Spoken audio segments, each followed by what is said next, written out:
first speaker, John Geib. If you've been to some of the Friday seminars at the library, you know he has excellent information he's going to share with you. He's going to prep your space, okay? Thank you.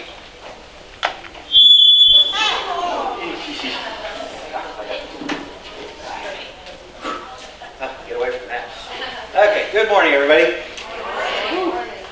Just a quick note also.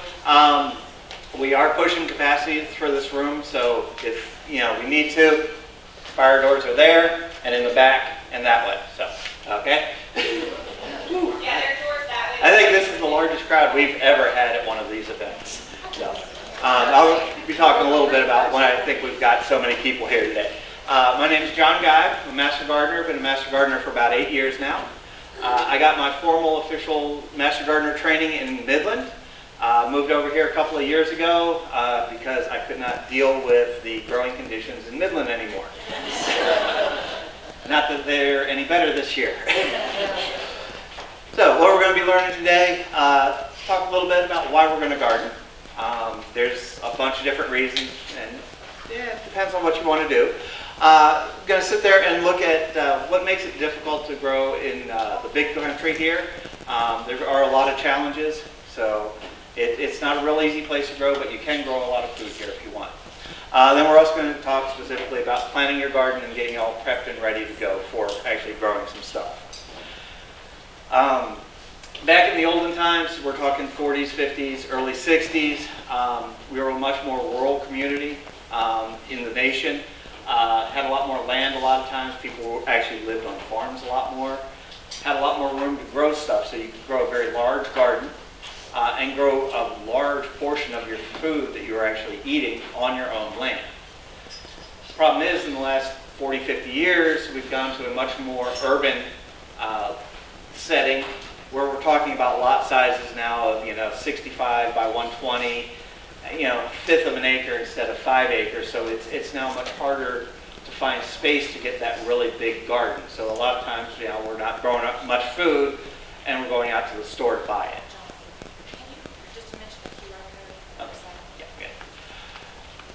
Okay, so this year, as a lot of you have noticed, inflation's going up. Food prices have been going through the roof. A lot of factors in that. Not going to get into that. But a lot of people are looking to go, hey, I can't afford all this fresh produce at home, to buy it at the store. Let me see if I can grow some at the home. So that's one of the reasons we're going to be trying to garden a lot of times. A lot of people don't like the store-bought food because they don't know what's been put on or into that food. Could be a crop that has been sprayed with various pesticides, and you get some residue on the fruit and veggies when they come in, things like that. So a lot of people just really don't seem to, even when you're eating organic, you still really don't know what actually has been put on that food. So it's one of those things a lot of people are trying to get into. Okay, I know exactly what went into this food, so I know what's going into my body. If you have small kids, one of the best ways to get a good bonding experience is through the garden. One of the reasons I'm a gardener now is my mom and I used to do gardening back when I was 4, 5, 6 years old, and that love of gardening has extended all the way through today. So it can be a good bonding experience for the little ones. There's a little bit of a relaxation effect on some gardening. You come home from work, you're all stressed, you get to go out in the garden and you grab a weed and go, I really hate that guy and I'm going to... Good stress relief for you, So you can get a lot of relaxation in the garden, and if once you're in the garden and it's all nice and done, it is a very peaceful place to be a lot of times. You get the benefits, of all that labor that you've just pulled into it, you actually get something out of it usually. So it's a good reward for all the labor you've done. The other thing is, a lot of the food that we have these days is grown specifically so that they can ship it from California to Texas and have the fruit look like it's supposed to. They don't care what it tastes like. Yeah. It's a tomato. That's what it's supposed to look like. That's all they're worried about. So the skins are tougher, the meat doesn't bruise as easily, but there's no flavor to it. I've given people homegrown cucumbers. They're like, I don't like cucumbers. They don't taste, there's no flavor to them. I'm like, no, no, no. You have not had a homegrown cucumber. Cut it right off the vine, give it to them, and they're like, oh, wow, this is food, you know? So there's a lot of flavor that you can get into it. So that's one of the main reasons I actually do it, is for the different flavors. As for the issues that we have gardening here, we've got weather, we've got water, we've got the soil, we've got the water, and we've got the weather. So, weather, you've seen what we've had this year. We're pushing 60 days of 100+ degree temperatures. That will all but wipe out your garden. It's almost impossible to keep anything growing. Right now I'm watering daily instead of every 2 or 3 days like I normally do. It is just absolutely horrid to try and keep something growing. You know, we do have cold. You know, last couple of years have showed we do have cold.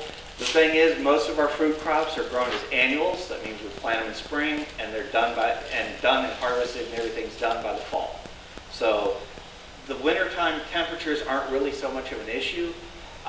But if you're growing some of the colder crops, lettuces, brassicas like broccoli, cabbage, kale, that sort of stuff, a lot of those actually will grow very well even in our cold climates, as long as it's not the 1 week a year that we get 20-degree temperatures.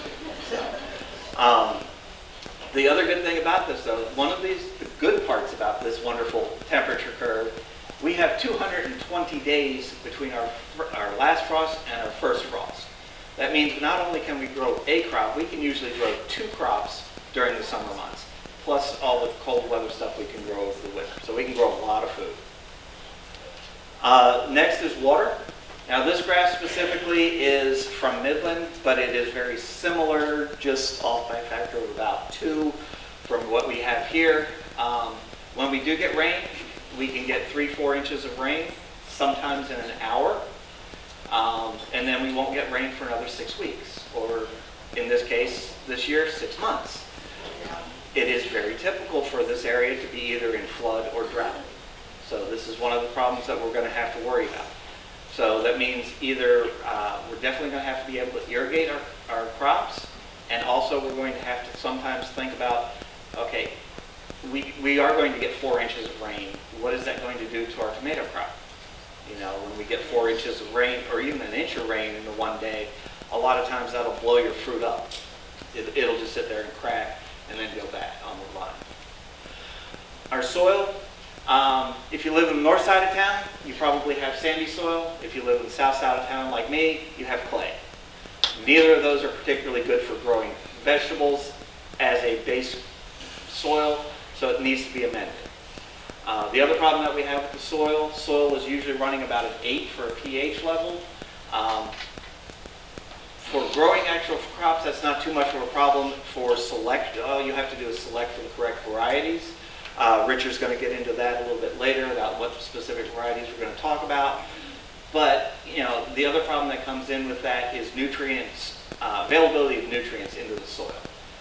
Some of the soil nutrients, they just cannot get picked up with that high of a pH. So if there's anything we can do to lower that pH of the soil, we want to try and work on that. The next water issue that we've got is water quality. Most people around here are going to be dealing with city water of some form or another. City water isn't too bad. It's a little high in total dissolved solids, but not too much. I mean, it is West Texas. That's what we're going to get.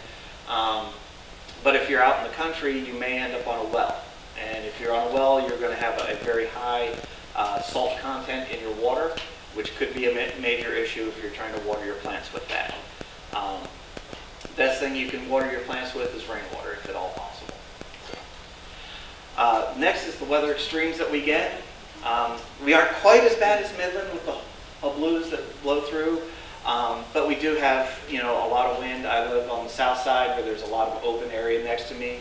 I consistently get 20-25 mile an hour winds, it seems like, blowing across my garden.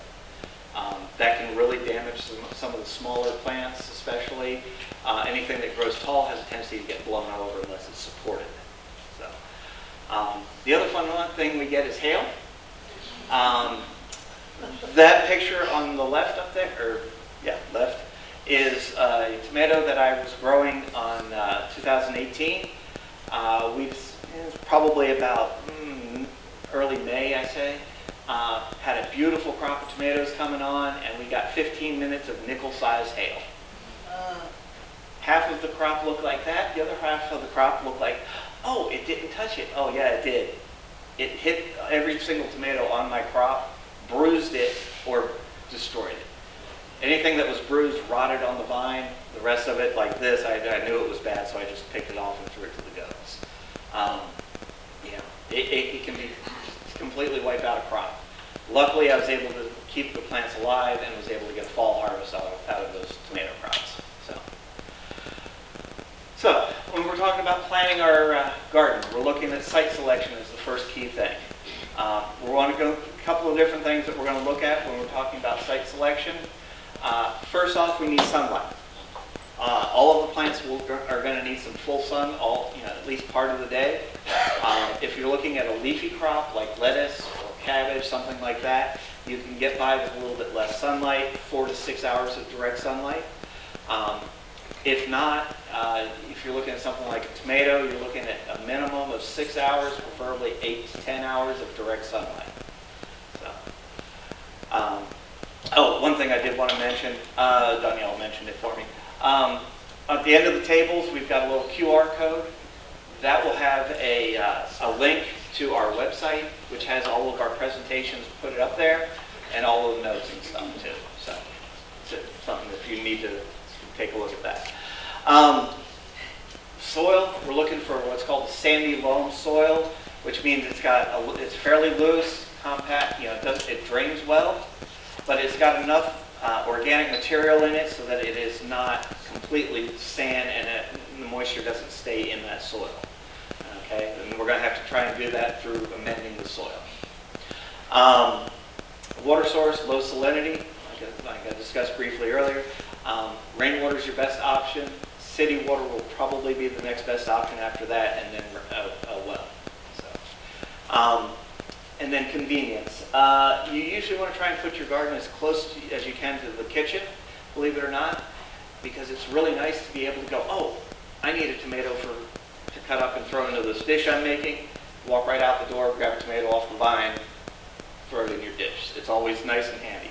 The other thing about the convenience, if it's close to where you're at or someplace you always go by, you're going to be seeing that garden on a daily basis, and you're going to have more interaction with it. You can pick up any problems that your garden might be having much quicker. So, this is probably a typical yard that you might see in an established neighborhood. Not a particularly good garden site. Might be the only one you have, though, but it is what it is. This garden site, you're going to have fights with the tree in the back for sunlight. The other problem with that big tree back there is going to be roots. When that person tilled up that plot of land, I'm guessing he tore up a whole bunch of the roots for that tree. So that may be something to think about when you're looking at a site. How many trees you've got around it and how much damage you want to do to those trees, when you're doing a tilling job. Try not to do anything that's going to be on the low spot of your property where you're going to get a lot of puddling of water when it does rain. That way you don't drown the plants, which can be an issue. So, yeah, that's it for me.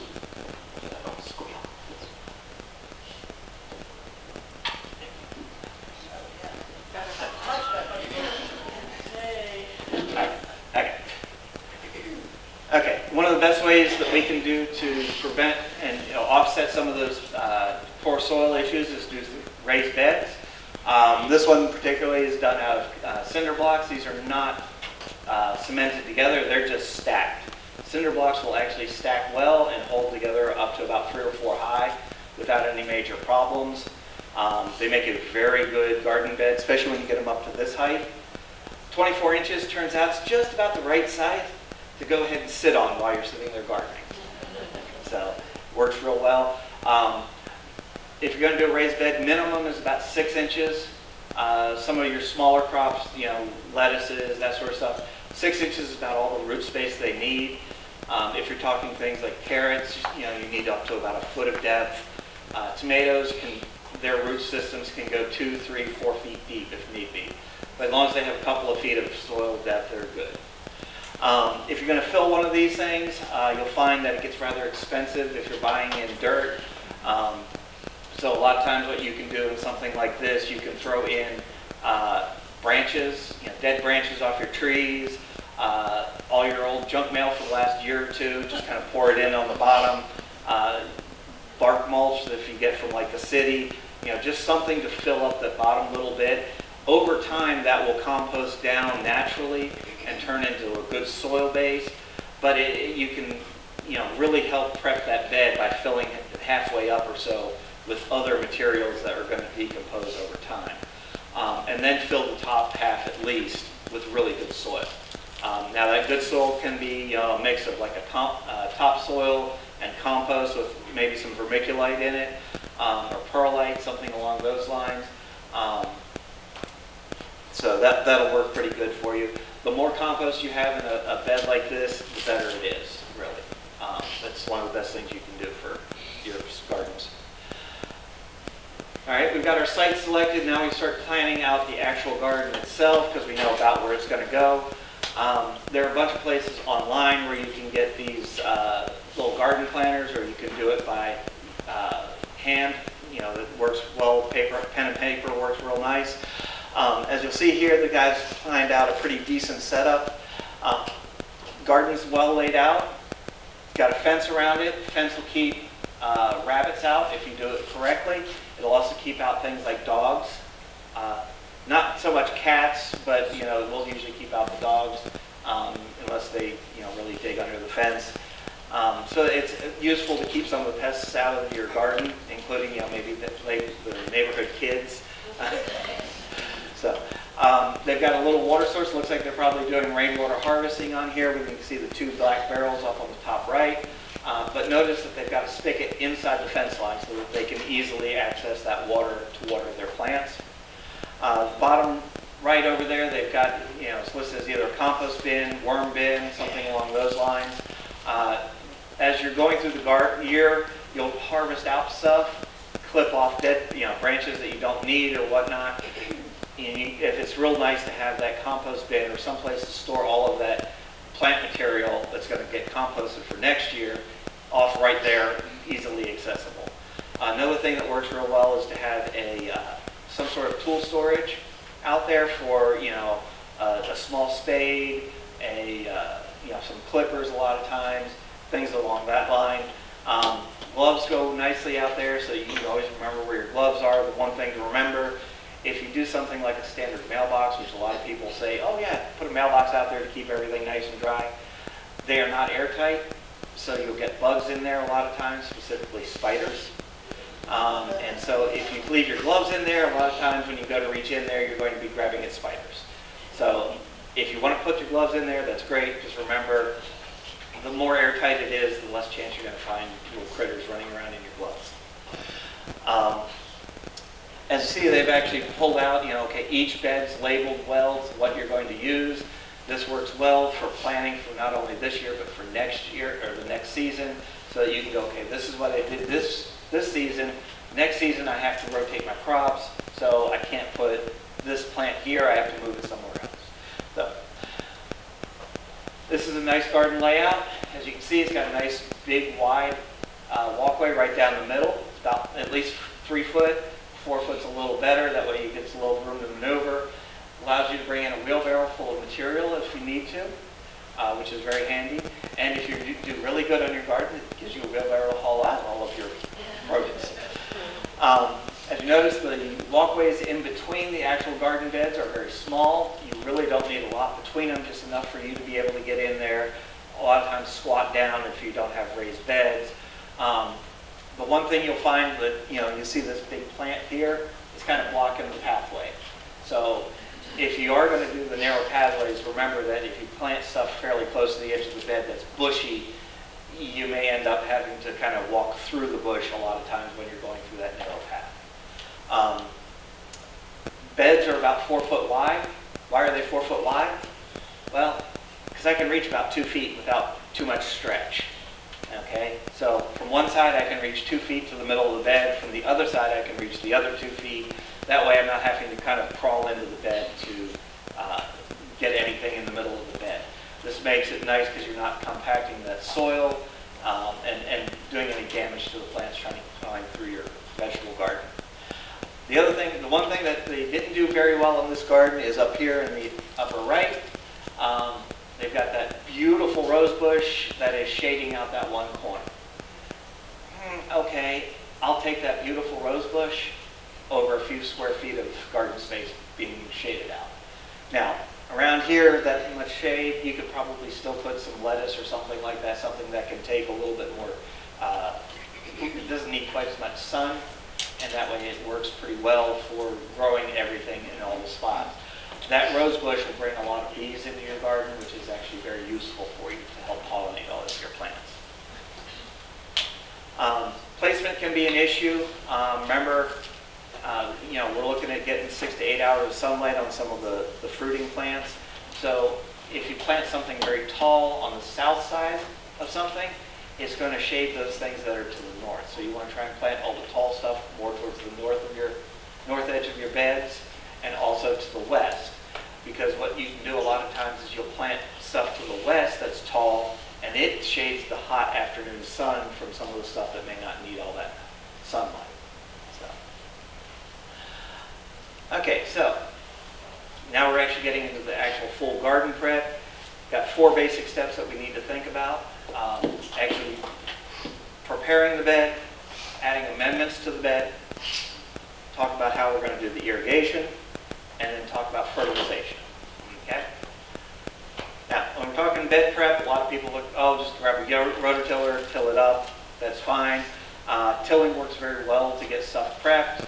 The one thing is, if you're trying to get into a brand new garden space in your backyard, a lot of times it's going to have grass. Okay? Getting rid of the grass to start your garden bed can be a royal pain, especially if you have Bermuda grass. There's basically 3 ways you can get rid of a Bermuda grass lawn. The first way is the easiest way, Roundup. A lot of people don't like it, but it works extremely well at what it's doing. If you're going to do Roundup, best way to do it, water your yard, get a nice good growing set, starting to grow. Hose it down nice and thoroughly with Roundup. Roundup mixed per the directions on the bottle. Don't over mix, don't overspray. You'll notice after a couple days that the grass will kind of yellow out a little bit. Go out there, talk to your grass, tell them that you're sorry. Here, have some water. Please try and grow again. And as soon as it starts greening up again, blast it again with a second round of Roundup. That usually will take care of it. After that, you can rototill in most of the grass, and it will kill it off. Okay. Other ways, if you're looking for organic, the least fun way to do it, but probably one of the most effective that I've found, water your lawn, go through with either a rototiller or just with a pitchfork, loosen up the soil, and then go hand pull every piece of Bermuda grass out of that thing. It works. It's extremely effective if done right, but it sucks. I've done it twice. I can tell you, it's no fun. You don't need a gym membership after that, do you? No, you don't. And you'll find that you will have blisters on your hands for weeks from pulling all of that stuff up. Other option you can do is what's called solarization. Basically, you're trying to create a miniature greenhouse on top of your yard to literally steam the top 4 to 6 inches of ground to the point where it kills everything in that ground. Okay? What you're going to do is you're going to wet your ground down, get it actually very nice and moist, well overwatered than what you would think would be nice. Go ahead and trench around the outside of that a little bit. Put down clear plastic. Fill in dirt over top of the edges of the plastic. That seals that off. That clear plastic acts as a greenhouse. Sunlight comes in, heats up the ground. Heat can't escape that plastic, and it starts cooking the ground underneath. Temperatures in there can reach between 140 and 150 degrees, and that will literally sterilize the ground in about 4 to 6 weeks. And when I say sterilize, it's completely sterilized. It will take out weeds, weed seeds, grass, all the beneficial bacteria in your ground, and all the bad bacteria in your ground. So it literally will kill everything for the top couple inches. But then you have to go back in and put all the good beneficial bacteria back into your soil. So, take a typical plot, like you can see in the upper right. It's tilled up, it's nice, soft, material. Add in a couple of inches of some sort of amendment that you want to do. In this case, a couple inches of compost. Till it back in, and you notice it's actually starting to get to be a pretty nice looking soil in that lower right. So, this is what you're going to be trying to do. Remember, we do get rain, lots of it at the time, so we're going to want to try and do usually some sort of at least a minimal raised bed, just kind of a little hump. That way, if we do get a lot of rain, it doesn't drown out the plants and it kind of flows off into the sides, and then that can drain off. The other thing with this, a lot of times if you got a larger plant, the plant roots will actually go underneath that low spot and try and absorb as much of that water that sits in the lower areas too. So it actually works pretty good to concentrate the roots where you need them. Amendments, compost. And that's it. Pretty much as you want, compost. Compost acts as a mild fertilizer, but the big thing that it really does is adds organic material to the soil. You said if you've got clay soil, you can add expanded shale, which is basically a shale product that's been superheated and steamed, and it explodes kind of like popcorn, and it kind of gets aeration into your soil. That works well, but compost is also needed. Compost will really kind of help break up that clay soil. As for sandy soil, that compost will hold on and retain the moisture enough so that it actually doesn't drain through the sandy soil too much, and you'll end up with much better quality soil. All the beneficial microbe bacteria and a little bit of fertilization that it does, you cannot beat compost. So, if you do have like a clay soil, you can a lot of times people add in a perlite or vermiculite if you want. It does work. It does help hold the moisture in the soil, and it does break up the soil a little bit. But it's a little bit expensive sometimes, especially if you're talking about a fairly decent garden size area. Irrigation, just briefly going to talk about this. Sarah's going to talk about this a little bit more later. You do need to do some sort of irrigation in your plants. Consistent, even watering is what you're looking for. These are listed best to worst varieties on how you're going to go ahead and irrigate. Most plants do not like to be sprayed with water, even though most people think, oh, you just kind of hose them down, they're good. No, things like tomato plants, you're going to be have a tendency to get viruses and spread viruses amongst themselves if you hose them down with water. So as much as you can, either use drip irrigation or hand water. So. Fertilization, you've got two options, organic or non-organic. For the most part, when you're talking organic, you're talking things like blood meal, bone meal, some other various types of stuff, maybe seaweed, things like that. Compost technically qualifies as an organic fertilizer, although in very low doses. So it's up to you whether you want to do something organic or inorganic. Now, just because it says organic doesn't mean it's that much better. In fact, for the most part, organic fertilizers have a tendency to be not nearly as strong as the regular fertilizers, so you have to put out more to do the same work.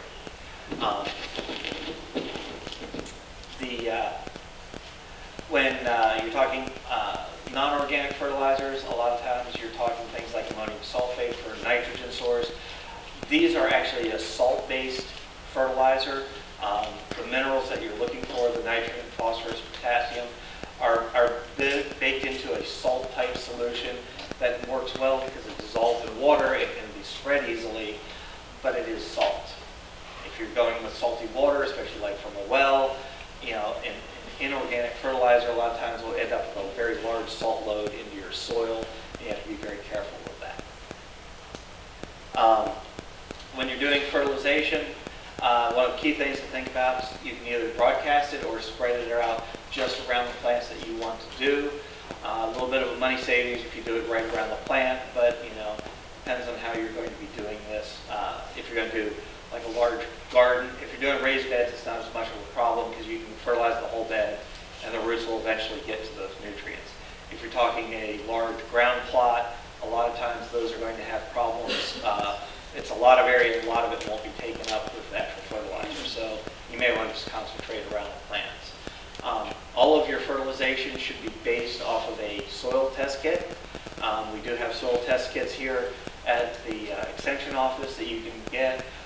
You'll pay a couple, it's about $10, and you can send it off to A&M. They can give you your their recommendations of what sort of fertilization you're going to need for your vegetable garden. When you go look for fertilizer, has three main components into it: nitrogen, phosphorus, and potassium. When you look at it, the nitrogen is for leafy growth and vertical growth. Your phosphorus is going to be for the roots for the most part. So if you've got a root crop, a lot of times you're going to want to make sure you've got a fair amount of phosphorus in the ground. The potassium's for spreading of fruit. So anything that's going to be a fruit-bearing plant, tomatoes, squash, that sort of stuff, is going to need a bit more potassium. And like I said, the best that you can do is just kind of keep a good balance all throughout your garden, because as you rotate your crops around, each plant will kind of suck its own little nutrient out what it wants. And if you do a good rotation, then you can go ahead and not worry. So just keep an even balance on your nutrients. What crops to grow? Rich is going to get into that specifically. But one thing I will suggest, do not grow food that you don't eat now. Okay? If you have never had rhubarb, don't plant a whole big crop of rhubarb and expect to eat it. Go to the store, get some rhubarb, get whatever vegetable you're thinking of growing. Actually try the crop and see if you actually like it. If you like it, then plant it. Other than that, if you aren't going to eat it, don't bother planting it. Study. There are a lot of good books out there. The one thing you have to watch out for, a lot of the books that are out there are not done by Texans or anybody in the South. A lot of times they're from people up in like the Northwest or the Northeast. And so you don't get a lot of, you get some okay information, but it's not as good as it could be. So there are some books here listed that are specifically Texas-based people that do good work. So, any questions? I've got about 10 minutes for questions, right? We'll go back there. Yes, ma'am. So, when you're planting a raised garden bed, you still want to eliminate the grass that would be under. Okay, the question was, if you are doing a raised garden bed, do we want to eliminate the grass underneath? Yes. My raised garden beds, the ones that you saw in there with the cinder block, they're 2 foot tall. I had Bermuda grass in there. Once the Bermuda grass got in there, they literally went under a concrete pad that I had the blocks on, up through 2 feet of soil, and I never was able to get the Bermuda grass out. I literally dug all the way down to the ground, and I could not get the roots of that Bermuda grass out. So, yes, ma'am. When you're doing the Roundup method, yes. How long after can you plant? Okay, she's asking about how long after you spray the Roundup can you plant. I would wait a couple of weeks. Okay. If you actually look at the, read the literature on the Roundup, they say pretty much you can do it right afterwards. I'd wait at least a week, maybe 2. Water it in a little bit just to make sure that anything that is there has kind of dissipated in the residue. Yes, ma'am. Where's the best place to get large amounts of compost? I can't get enough compost from what we eat. As master gardeners, we're not officially allowed to state any particular business. As far as I know, though, there are 1 or 2 in town. Is that correct, Richard? Do you know? Anybody else? Okay. Sarah? Well, the city of Abilene has the branch collection site over here on Old Acre. And you can buy cubic feet, they'll load it into your pickup. It's cheap, $3. Yeah. Is that mulch? It's officially mulch, but if you go to the sections that are kind of a little bit older, a lot of that has broken down and is just about compost. The other thing, there is one. It's on. I'll let you know. It's on South Industrial. It's on Industrial, over by Sales. That's about as all. Oh wait, no, that one. Yeah, I think they sell some. And then there's one up on Treadaway, about South 18th, that does it. So Thank you. I think those are the two locations. Royal Creek sells compost and sand. Had one in the back.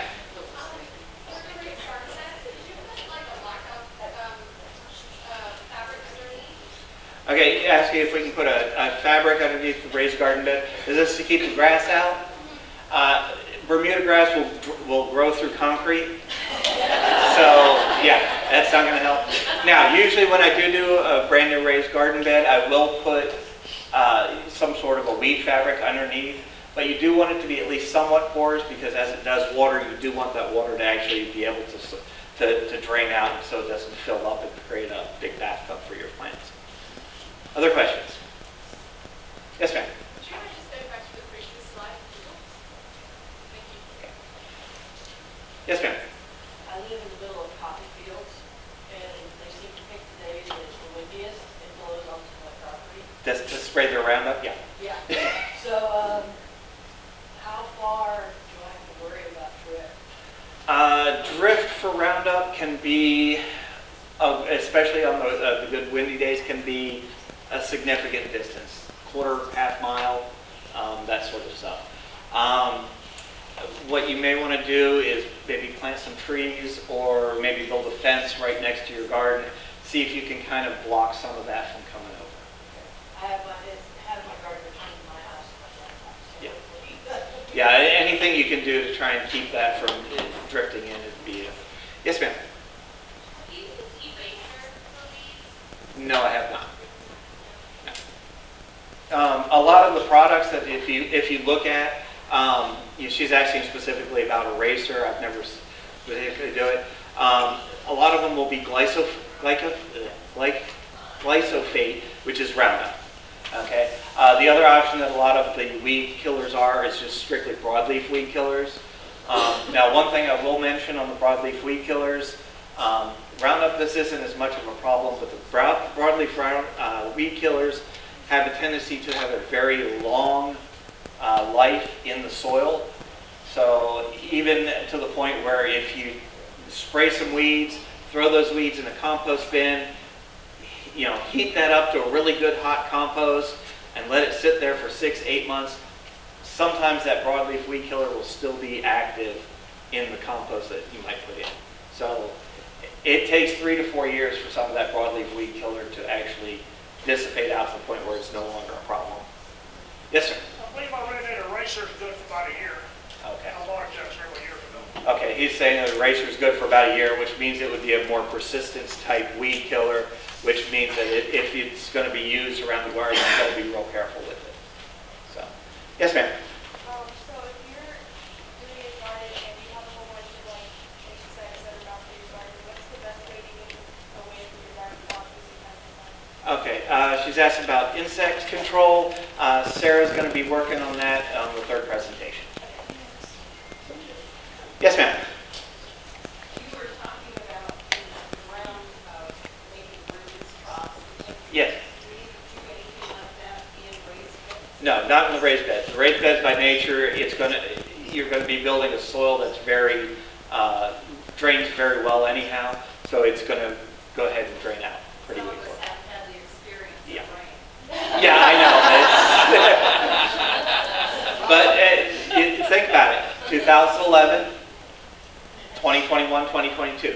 Okay. If you actually go back and look, last year about May, I posted a meme about we're all good. We're down in here in Texas. Thumbs up. All you see is like the thumbs above the water. That's how wet we were last spring. Okay.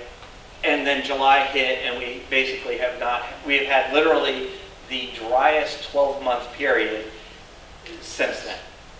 We've had less than 5 inches of rainfall in the last 12 months. My neighbor did something even worse.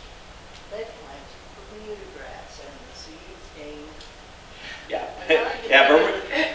As a master gardener, when we're talking lawns, we recommend Bermuda grass because it is beautiful grass. It doesn't take a whole lot of water, but for the gardener, it is.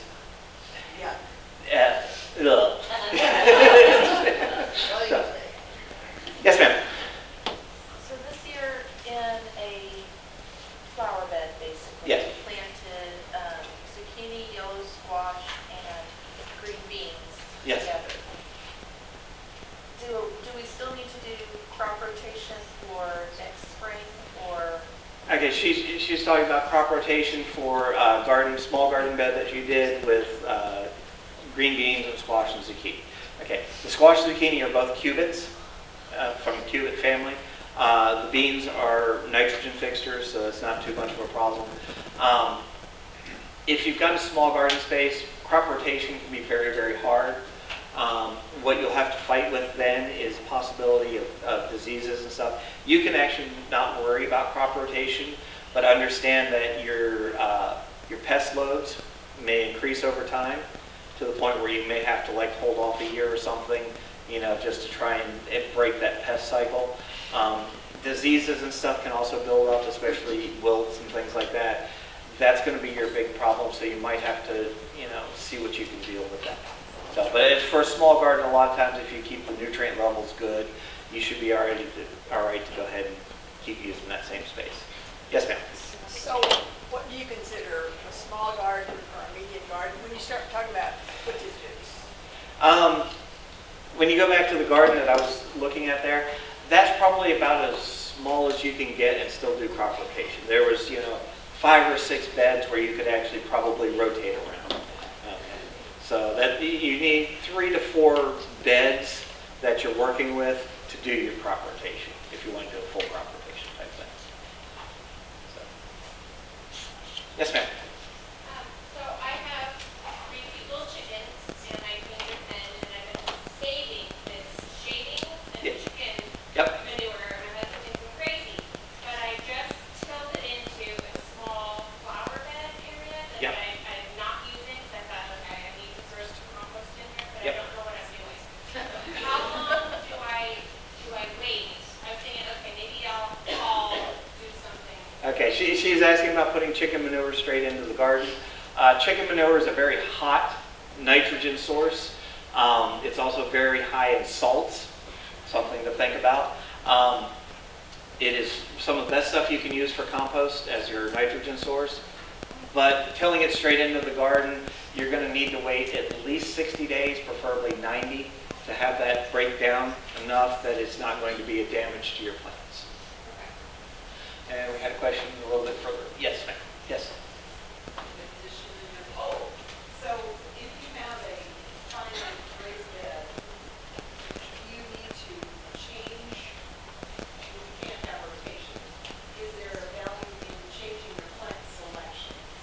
Okay, she's asking on small beds for like raised beds if you're doing, you can't really do crop rotation.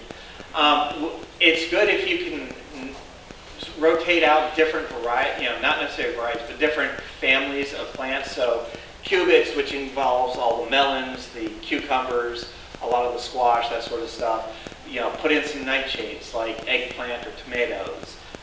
Just a little bit of rotation like that can be very beneficial. Yes, ma'am. How long do you have to wait for horse manure? Horse manure is one of those things. A lot of times the hay that has been sprayed with a broadleaf weed killer, so you have to be very careful with horse manure unless it's a certified, organic horse manure. Now, if you want to use horse manure, that's fine. You're going to have to it's kind of like chicken manure. It's best if you can compost it first and then use it. Otherwise, if you're just going to try and till it into an area, I'd wait at least, the 60 to 90 day type range. What about cow manure? Same for cow manure. A bunny? Bunnies are great. You can just toss that straight into the garden and you don't have to do anything with it. It's considered a cold manure is what it is. Yes, ma'am. I want to make a note on using the horse manure. Okay. We worm horses, and the worm comes out the same way it goes in, so you will eventually kill your worms in your garden. Okay. She was making a comment about the horse manure. Horses, along with a lot of other animals, do get wormed. So the dewormer will actually end up building up in your soil and can have an issue affecting with your worm population. So, okay, unless there's anything really pressing, yes, ma'am. Last question. So, I guess I'm asking, what is the best compost then? Like rabbit or? Rabbit is a free, it's a free fertilizer. You don't even have to compost it. It just can go straight on. If we're talking general compost, I do a lot of chicken manure. Okay, but I compost it first, so it runs through the compost cycle and then gets fed into the garden. Llama works good. Llama or alpaca is considered a cold manure. It can be thrown straight onto the garden. But if you're talking horse, cow, chicken, and pretty much those, you can compost first and then put in. Pig manure is not recommended at all. Neither is cat or dog to be put into your gardens. Okay. All right. We've got got door prizes. Our next speaker is Richard O'Shields, and Richard has been a master gardener for a long time, and I won't say how long because, I don't want to... 16 years. Yeah, okay, 16 years. That sounds good to me, He is very experienced in growing veggies, let me tell you, and things for your garden. He grows wonderful tomatoes, etc., and he'll tell you about all sorts of things. So we look forward to hearing from you. Thank you. Thank you.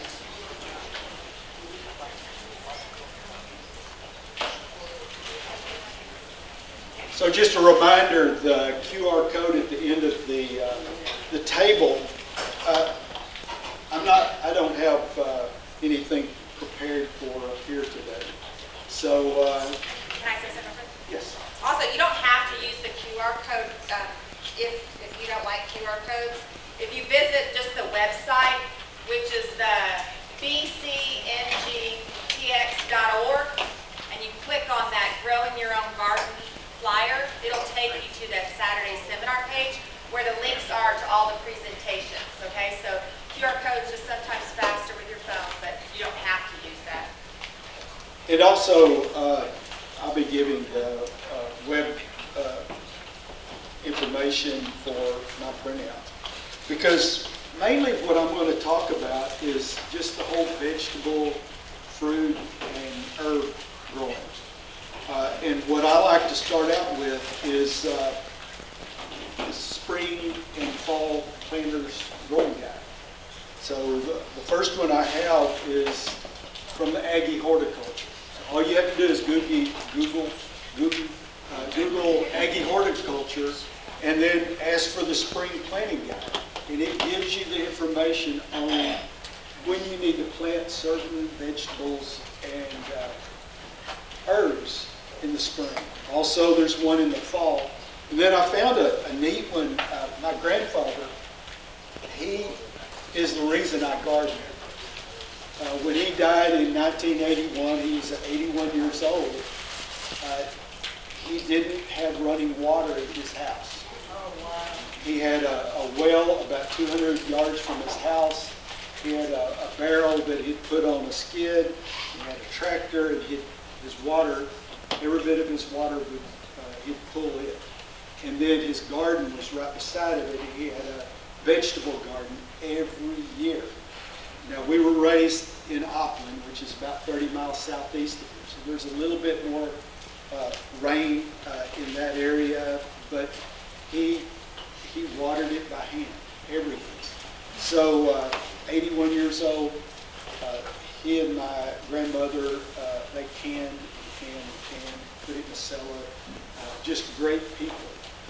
And the day that he died was the last year that they really produced anything on that 160 acres of land. His kids didn't inherit his love for gardening and wheat fields and cotton fields and things like that. So it's produced a little bit, but in 160 acres, he never had Johnson grass. He took care of Johnson grass before it, as it came up, and I had Johnson grass all over, so I didn't inherit it. So anyway, the first thing, so this almanac planting guide is, I found it, it's pretty neat. It has the fall planting. Do any of y'all plant in the fall? One, two. The fall in this area can be the easiest time to grow things.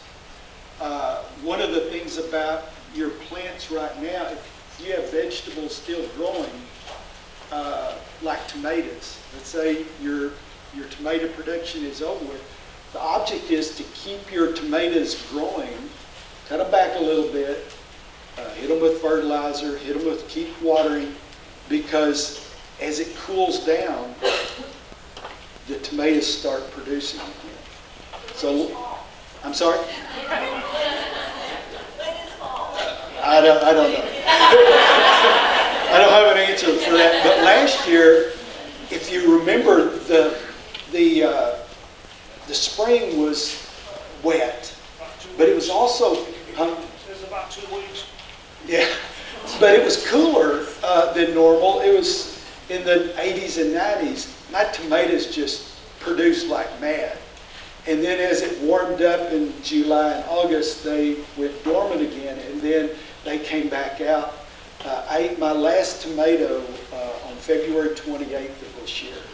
Right before Christmas, I had probably a 4 or 5 gallon bucket of tomatoes and a couple of, I think, peppers that I picked from my garden. And so it can be done in the fall. To me, is the best time if you know your weather. And that's why these are really good guides. They're not, you can't look at it and say, well, I'm going to plant my vegetables on my cucumbers on August the 2nd, because if it doesn't cool down, you're not going to make anything. But usually in August, late August, early September, we have a couple of cold fronts come through, and it cools things down. The latter part of August, the average temperatures are about 91, 92 degrees. At that temperature, you can start growing things again. And so that's why these guides are really, really good. For instance, on the first one it says fall planting. Your average last or first freeze is around November the 5th.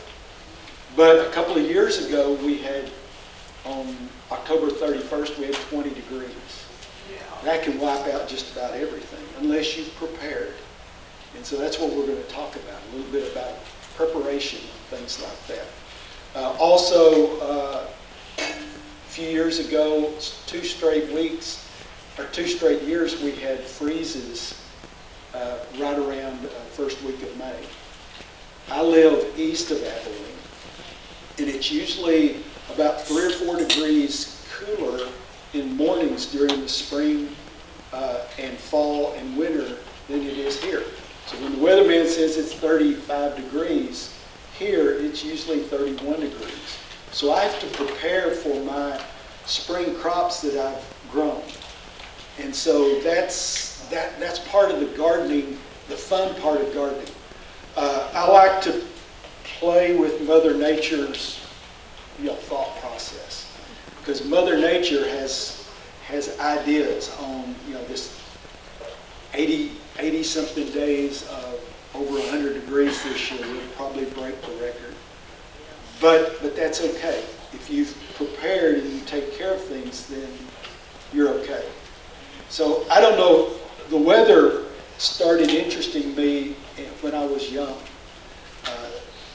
In the late 60s, there was a weatherman at the weather station called C.E. Sitzler. And he would do if there was a thunderstorm in the area, he'd talk about it. He'd talk about different things. And he'd see C.E. Sitzler, now back to your announcer. And then later on, Bill Cheney came along. Bill Cheney was in the 70s and 80s in RBC and then KTAP, I guess. And then later, George Flickinger. I don't know if y'all remember George, but he talked about the weather systems coming down and how we should approach the weather. And it was fun and interesting to me, but that was the way I thought. So as we think about weather and think about the vegetables and fruits, then we think, well, when should we plant them? And I don't know about you, but the first thing I'll talk about is planting indoors. Do any of y'all plant indoors? You prepare your vegetables or anything like that?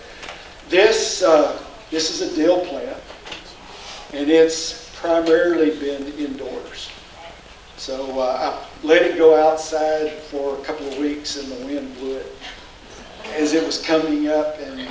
And I have another plant that I was in my pickup, and I rounded the corner coming up here, and it smashed it, so it didn't look too pretty. But I have 5 dill plants.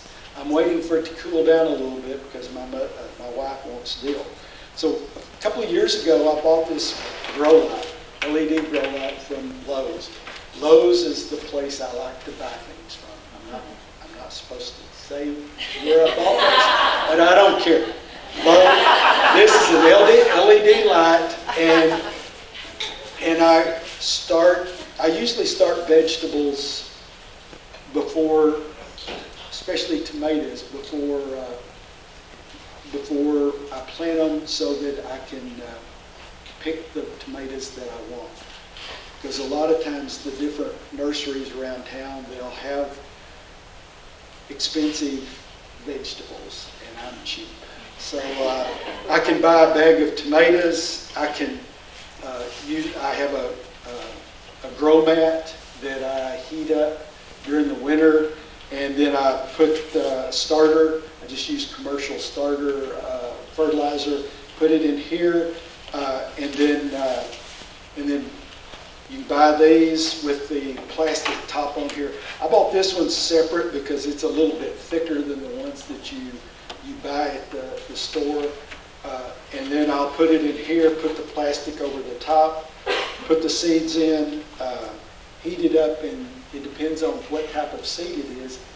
It comes out within, between 3 days and 14 days. Carrots take a lot longer, some of the different seeds. It's sort of neat. But the tomatoes are pretty, within 5 or 6 days, you'll have little tomatoes coming up.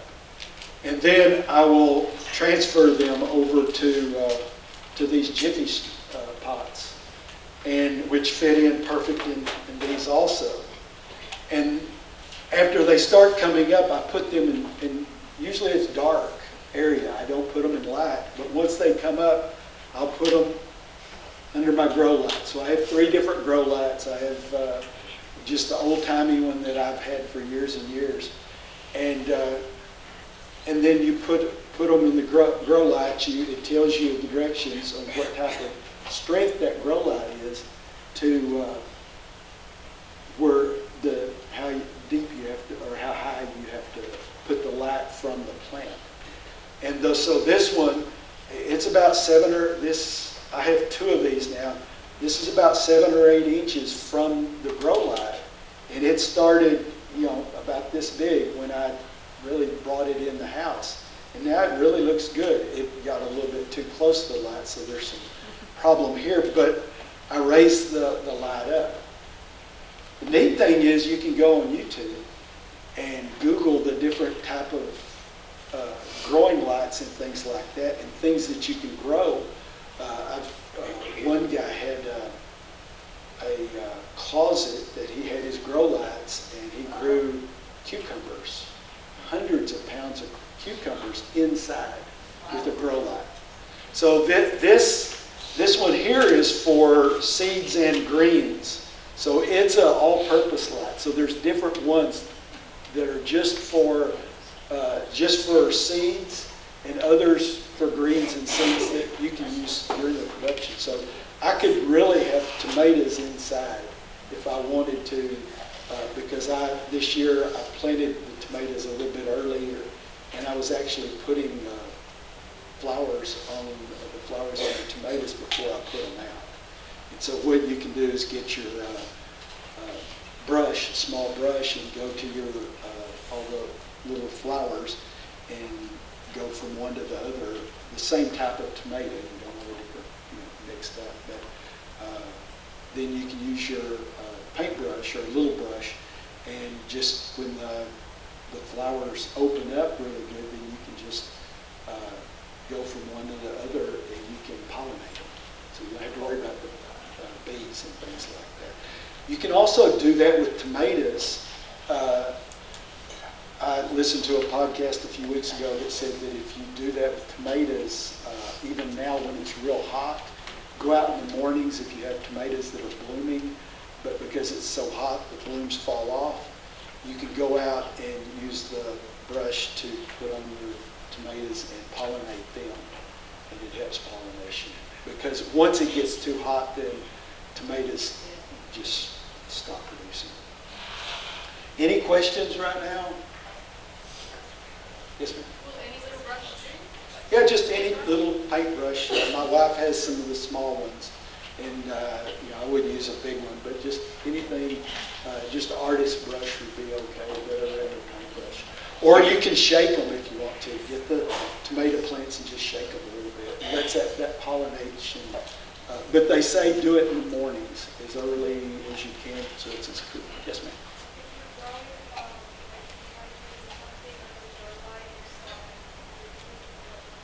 I'm sorry, just a little bit higher. If you're trying to grow something and it doesn't produce under the grow light, what is that do? The wrong height of the light? Yeah, and you sort of play with the height that you put it at, because I will start out with, the neat thing about the grow lights, the new one, the LEDs, they're not putting off a lot of light. Some of the light bulbs that you have fluorescent will put off a lot of heat, and it can burn things, but these don't. So you just sort of figure out the distance that you want, the height that you want to do it, and get a little bit closer if it's not growing. But you need to use really good soil. The commercial soil that you buy at any of the stores is usually good. I don't use garden soil for indoor gardening. Yes, sir. Okay, she asked about what if the plant isn't growing? It's under a grow light, but it's really not growing. What do you do? So you move the light down a little bit closer down, and you move it down, and I like to keep an eye on it a couple of times a day, and if it starts wilting a little bit, you can move it back up a little bit more. But it's usually the distance. Yes, sir. We ended up getting a lot of gnats in our plants when we were starting indoors. What do you recommend to keep the gnats? Yeah, I think spraying. I've had a few gnats, but if you get them early, and it's sort of like squash bugs, if you get them early and you can smush them, you can pretty well get rid of them like that. Or I like to on the nice days, especially in the spring or fall, I'll let my plants go outside. I'll take them outside and give them a couple of hours of sunlight, and usually the bugs will disperse after that. But then you'll have them somewhere else. But A little jar, put a little piece of foil over it with holes stuck in it, apple cider vinegar, they'll go in there. a jar with vinegar, Apple cider vinegar. So, I'm sorry? Solution to gnats, apple cider vinegar in a little jar with a cover on it, with a couple holes in it. Maybe. Good, thank you. All right. So what I do is I like to listen to different people, because with growing gardens, there may be experts, but there may be 10 different experts, and they all do it differently. And that's the neat thing about gardening. So some people use pots. With cilantro, my wife loves cilantro. I don't. So it's like John said, we don't grow a lot of cilantro because I get to grow what I want to grow. So cilantro does real well, but if it gets hot, it bolts real quick. So an easy solution is to have a little pot, put it out on your front porch if you get, or back porch if you get a place that gets a decent amount of sunlight, but not a lot of sunlight. It'll grow wild. You know, we've had cilantro into around Christmas because we bring the pots in during when it gets real cold. You know, some winters we've had freezes that our first freeze was around Christmas. You know, at my house we had one, like I said, a few years ago. It was in early October. So you pay attention to the weather, and then you grow accordingly. So you use pots, raised beds. I have 2 keyhole gardens, which are forms of raised beds, and I have the last 2 years I've had tomatoes in it. Next year I won't have tomatoes, but I did so well last year. I thought I'd do well this year. Well, the cinder blocks got so hot they killed my tomatoes, so that's okay. But I have more. And then my other raised bed is herbs. So I love, one of the master gardeners taught me how to grow herbs. And so I've done that since. And then garlic, another one of the master gardeners taught me how to grow garlic. So we're about to cover that in a little bit. If you've never done that, garlic is fun. It's easy, and it's really good.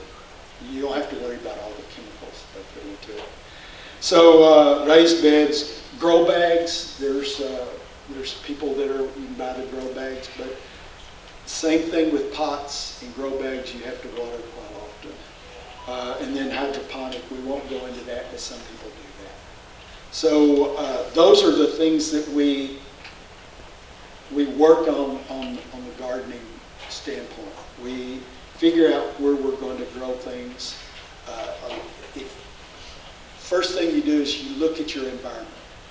So I live on an old wheat farm. So it was a little bit more, it's sort of sandy loam. It's a little bit more clay than sand, but it's pretty good to grow things on. So I have about 1,600 square feet of area that I grow as much as I want or little. So right now there's not a big area. I have some black-eyed peas and okra. The okra is doing well. It's just putting on okra more than we can eat. And then I have about 800 square feet of raised beds that my son and I hauled rocks from our neighborhood and we made raised beds out with the rocks. We used part of the soil that was there. Then a few years ago, the city of Abilene had a program where they had actual compost. They made the compost. And for some reason, they were making money and the city decided to stop it. But it was the best soil that I have ever had in my life. And so we bought a few loads of that, and that's what we started with. So now we restock it every year with a few bags of compost. We use a lot of mulch. We use a lot of leaves. I'll go and pick up bags of leaves around Abilene and then use my leaves. I'll use a lawnmower to just mow over them and then move them to my raised beds. And it's really good compost to do that. Years ago we were told not to use pecans because pecan leaves didn't give any type of nutritional value. But then that changed. Leaf, to me, a leaf is a leaf. I don't care. I'm going to put it in. So we do that quite a bit. And that's my garden. And so I'm not really focused a lot. So I have an ADD problem. So a lot of times I don't water when I should. I don't plant when I should. I don't do things the way I should. But now I'm retired, so now I can focus a little bit more. So my focus is on my garden, so I can spend more time doing that. So this year my garden is actually doing pretty well. Right now, it's not. It's hot. But I did real well with my asparagus. At the first of the year, I have, we just cut basil. And so my wife's going to freeze. She made pesto sauce, and she freezes that, and we'll have pesto sauce. We've figured out ways of doing things by just years and years of just trying different things. And the good thing is, if it dies this year, then you can try again next year at a different time or at the same time. Have you ever done microgreens? Microgreens? We'll talk a little bit about that. But Sarah, are you going to talk about microgreens? Just briefly, just because this year has been such a challenge for gardeners. Yeah. So she had a good article in was it last week or week before? Week before. Within the last 2 weeks. Yeah, she had a good article about microgreens. I've tried them once. They worked real well with me, but I lost focus. I just flutter around, so it's... Where was that article? Where was that article posted? It was on the Reporter News. It's Sarah and a couple... Go ahead, Keith. Yeah, can I give a spiel? You bet. Just real quick, the Master Gardeners we do, we have a weekly newspaper article, and that with Reporter News comes up in an online edition on Sunday evenings.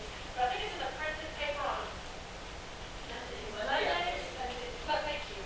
Never Tuesdays. Anyway, we share with the Master Naturalists. They do the first Monday of the month, and we do all the rest of it. So anyway, check us out. It's a lot of fun. Yeah, those some really good articles on there. So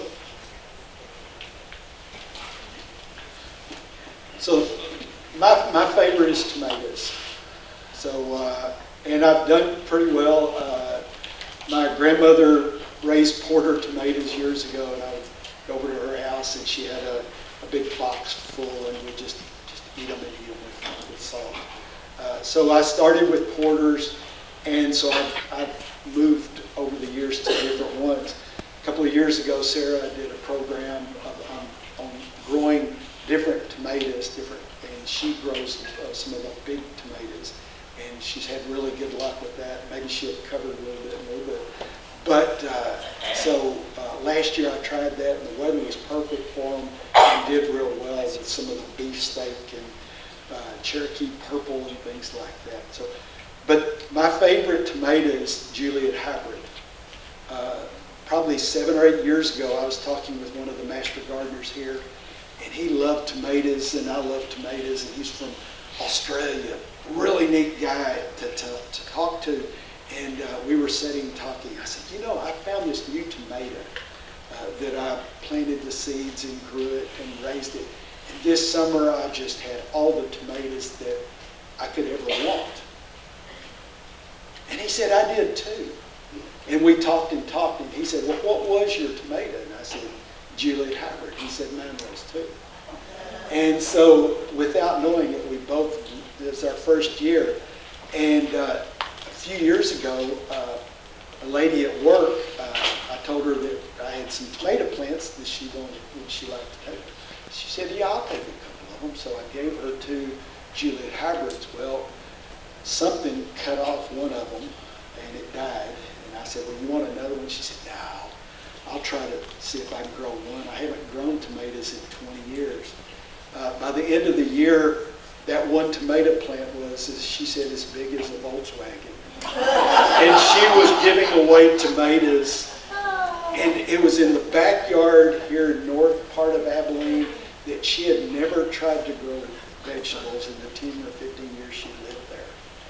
And it was just huge, and her tomatoes were big, and my tomatoes that I would bring to work were about half that size because I don't water as much because I have so much, and I'm cheap, and I don't like to use a lot of water, so I use enough water to keep the tomatoes alive. So my tomatoes that I use are Juliet hybrid. The Sun Gold is about that big. And I'm still picking a few Sun Golds, even as hot as it is right now. And they're real sweet. They're really good on salads, really good at just plopping in your mouth. They're my favorite taste, Sun Gold. San Marzano, a couple of years ago, Stanley Tucci had a show on CNN where he was in Italy. His family's from Italy, and he spent a year there with his family, and he went around different regions. And one night he was talking about southern part of Italy, was talking about this tomato that they were growing, and he had there was a big garden out there that most of this community's tomatoes came from this area. And he said, these are San Marzano tomatoes. And I'd seen San Marzano at Lowe's under the tomato section, but I'd never planted it. Last year I planted some. We froze a lot of tomato sauce. It makes the best spaghetti sauce.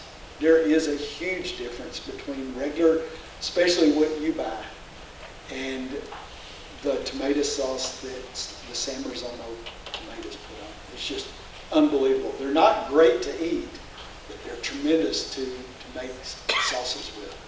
Fun to grow. Early Girl is a smaller tomato. Well, it's bigger than the Juliet hybrid or the Sun Gold, but it's a little bit bigger, and it will put on tomatoes in the warmer weather, a little bit warmer weather than some of the beefsteak or the big ones that you had with your hamburgers, the big ones. But Early Girls really produce well around here. So they're fun to grow. Beefsteak, Cherokee Purple. There is a grower that loves tomatoes in North Carolina that developed Cherokee Purple, and they're supposed to be the sweetest, the best tasting big tomato there is. So and they're good. So I would try some. Buy one of these grow lights. I listened to a seminar 3 or 4 years ago. A guy said that what you do is plant, these growing guides say you plant the tomatoes sometime in late January, early February, so they'll be ready for the last freeze in early April. But this guy said, why don't you plant some in late December or early December, and then grow them with your grow light to where they're about this big by early March, and then plant them outside. If you live in town, you control your area by just covering plants up during freezes with a towel or something like that. And you can, if it's going to freeze one night or get close to freezing, put a couple of towels around it, and that plant will be okay. So I like to try things with Mother Nature. I will plant tomatoes in early March, and here we are out in the middle of nowhere, so the north wind and the south wind, when it's blowing 30 miles an hour, it's blowing. And so in town, you miss a lot of that, but where we are, we get to hit a lot of that. So we plant it, then we cover it up. But with my tomatoes, what I do outside, I'll buy what they call steel remesh. And it's over in the building section, and that's what you can put. You make small areas with cement. You make small slabs and things like that. And it's a 42 by 84. So it's a steel remesh. And then I put that in a circle, so it's 42 inches tall and 84 inches. Then you put zip ties around it, and then you can put a couple of rebar or sticks or anything to hold it up, because with that wind it blows real hard where I am. And then I'll buy some 4-ply plastic, and for the first 18 inches I put plastic around it and put clothespins or something around to hold that, and I have a little mini greenhouse.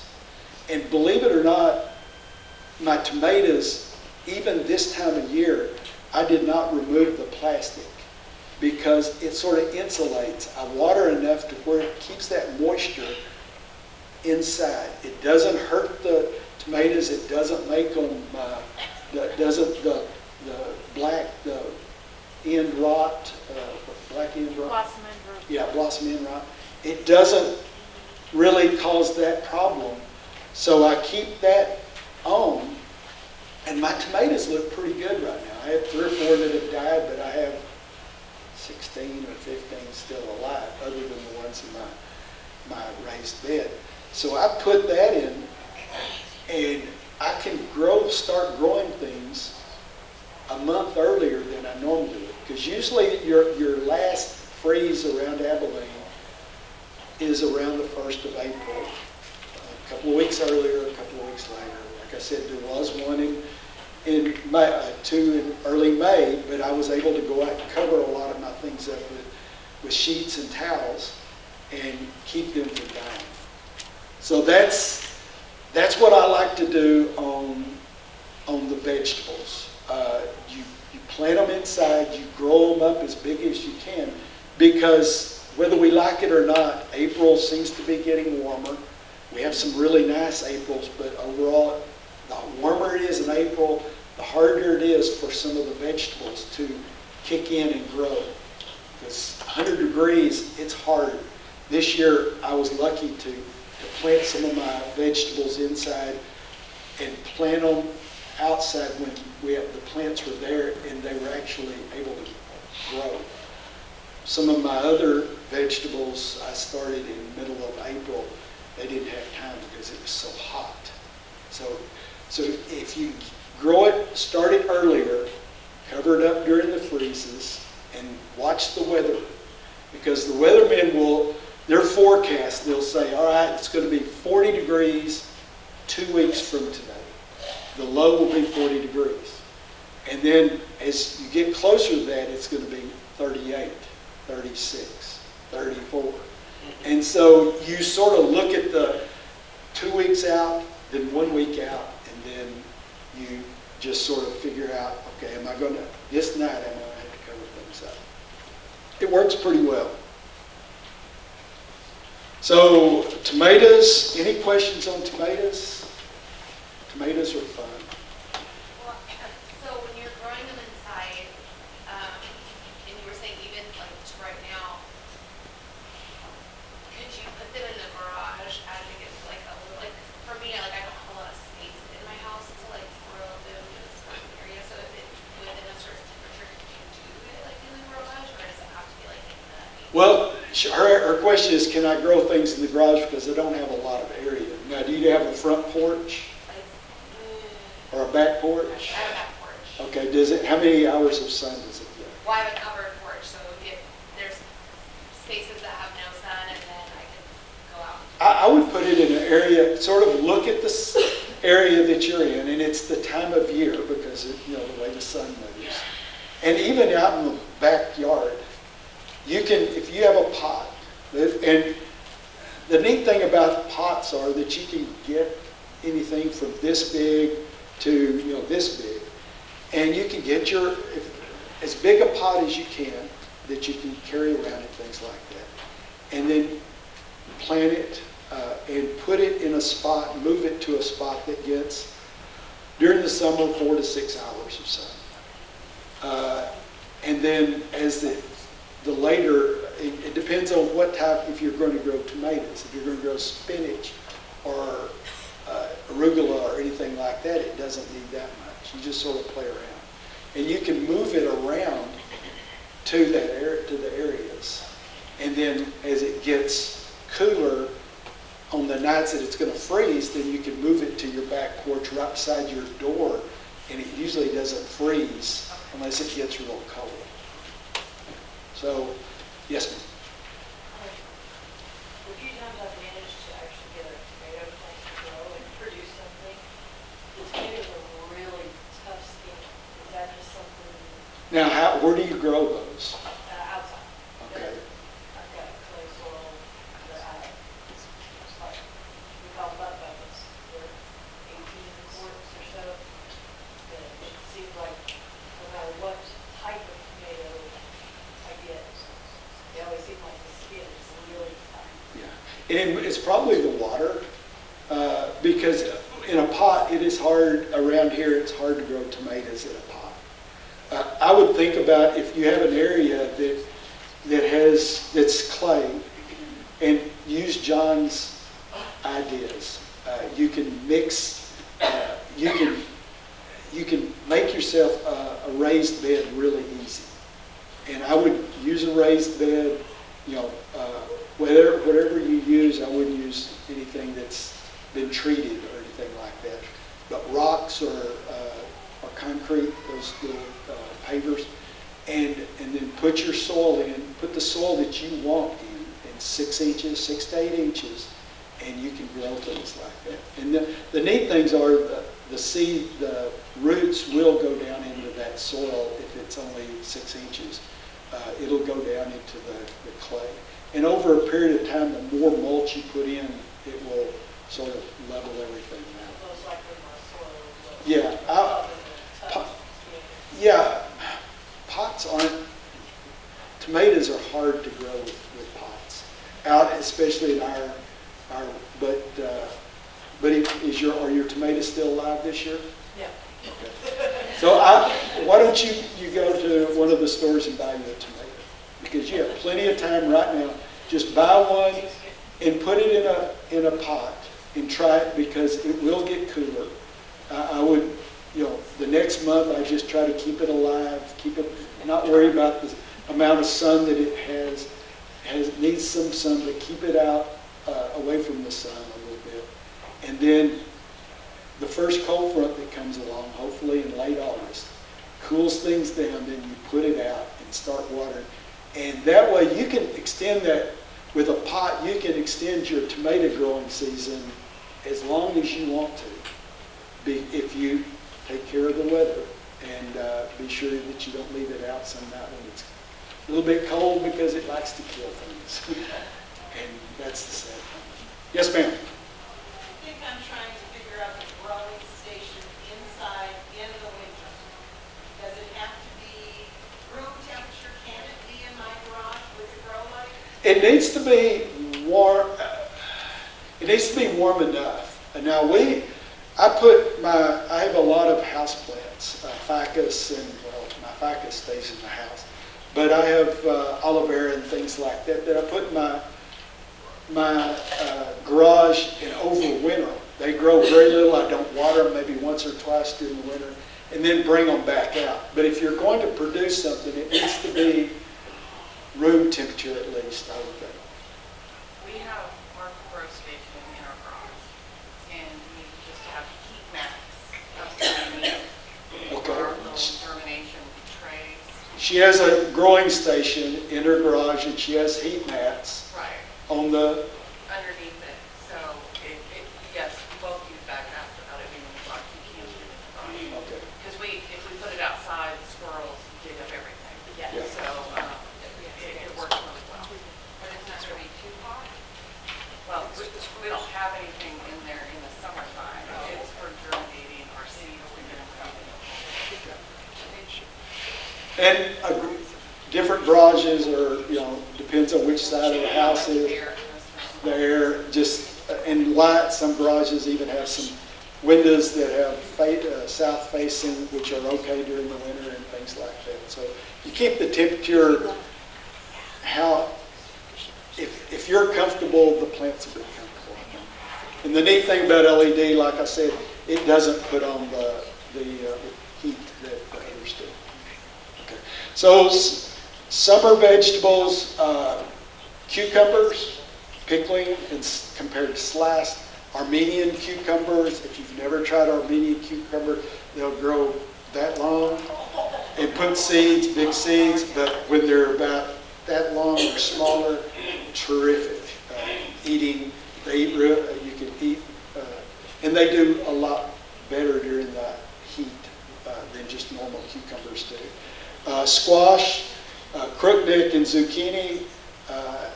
Friend has told me about butternut. I grew my first butternut this year. I made 5 or 6 nice butternut squash.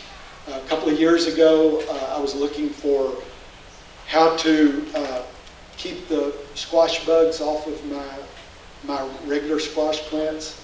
So online it said that you needed to plant blue Hubbard squash. And so I planted blue Hubbard squash, the squash bugs stayed away from them, and they went to my other cute squash. But I made 4 or 5 Blue Hubbard squash, and they are really, really good. Matter of fact, there was a restaurant in Virginia that uses Blue Hubbard squash instead of pumpkin for their pumpkin pies, and they sell out every year.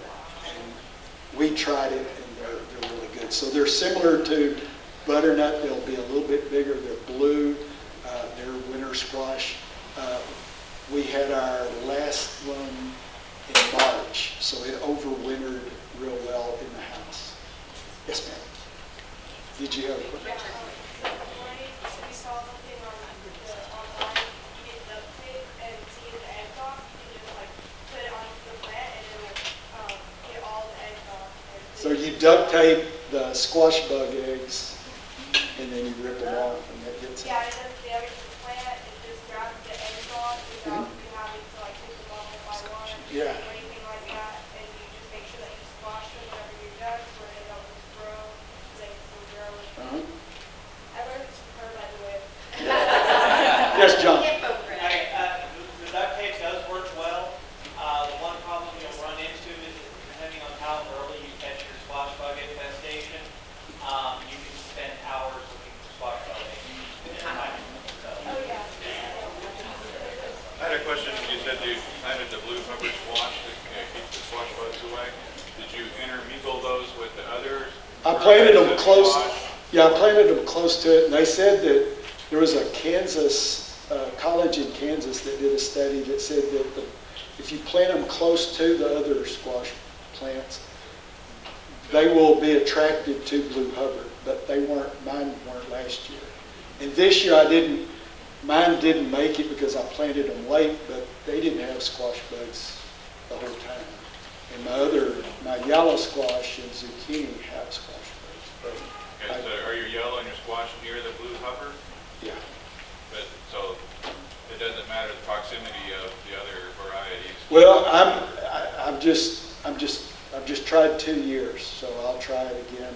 But it said that they really love, and apparently the Texas squash bugs don't care as much for Blue Hubbard, I guess. What are you doing with, like, last year we had a big grasshopper infestation, we do this year too.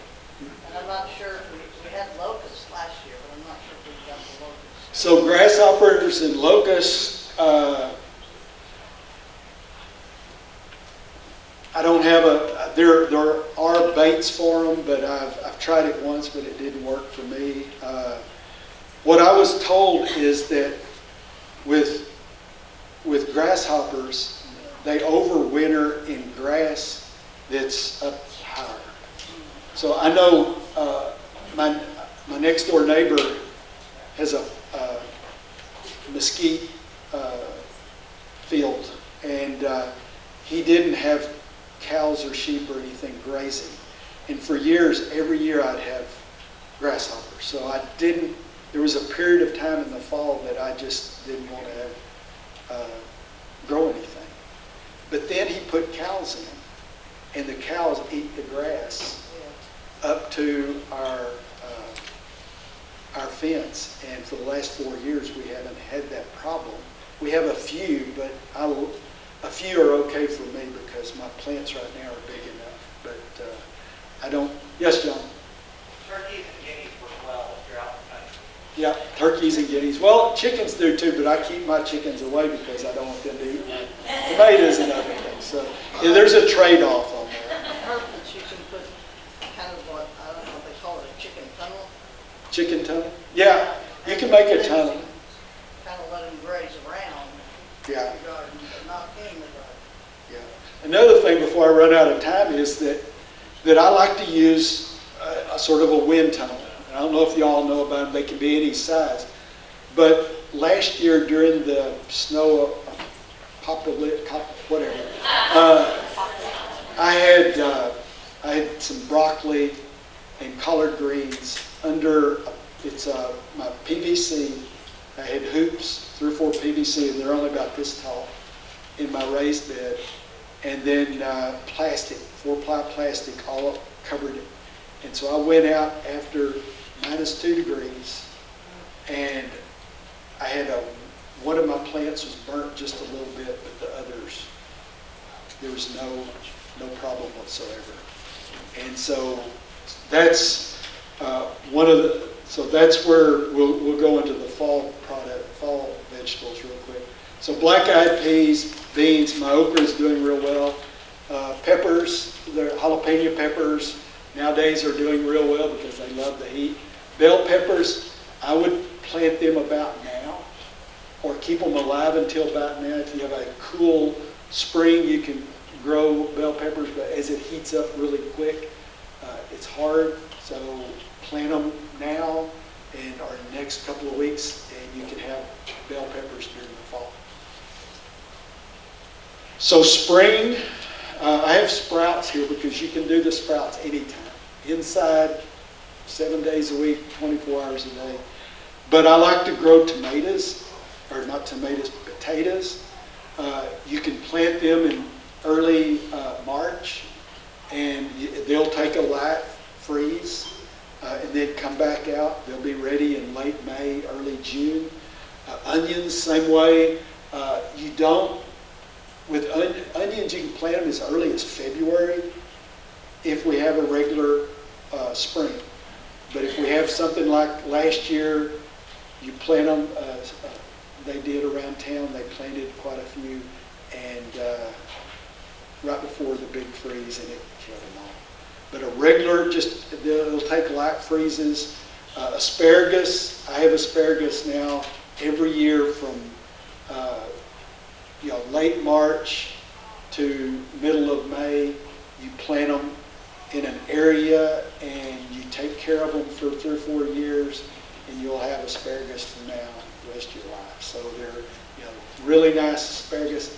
10 years ago or 15 years ago when I first planted them, I didn't like asparagus. My wife did. Well, now we love it. So radishes, you can plant them anytime. Fall, right now is a good time to plant seeds for broccoli, cauliflower, Swiss chard. Early September is the best time to plant them outside when they're about that big, because they love the fall weather for the most part. A couple of years ago, when it was in the 90s every day of September, that would be hard for them. But for regular, we'll get a few cold fronts come in.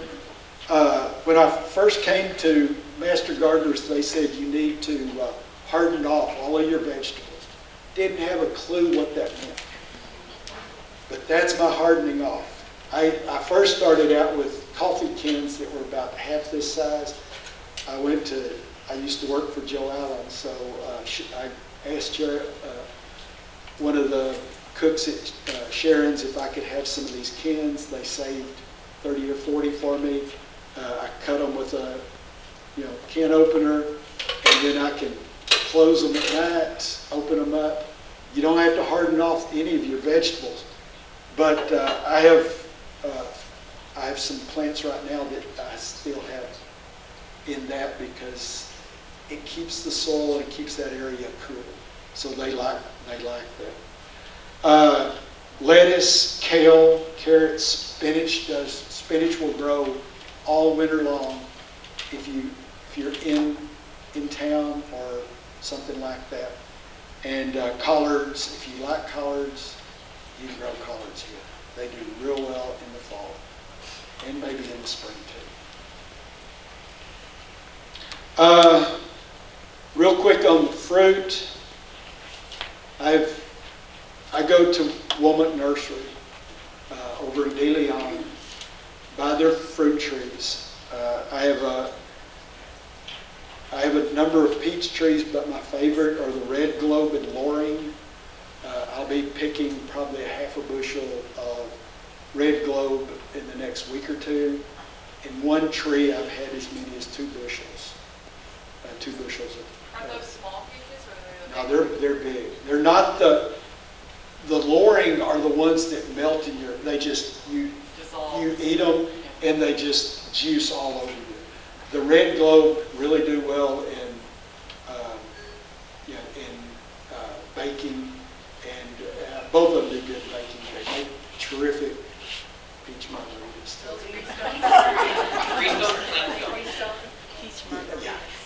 Both of them are freestyle. Huh?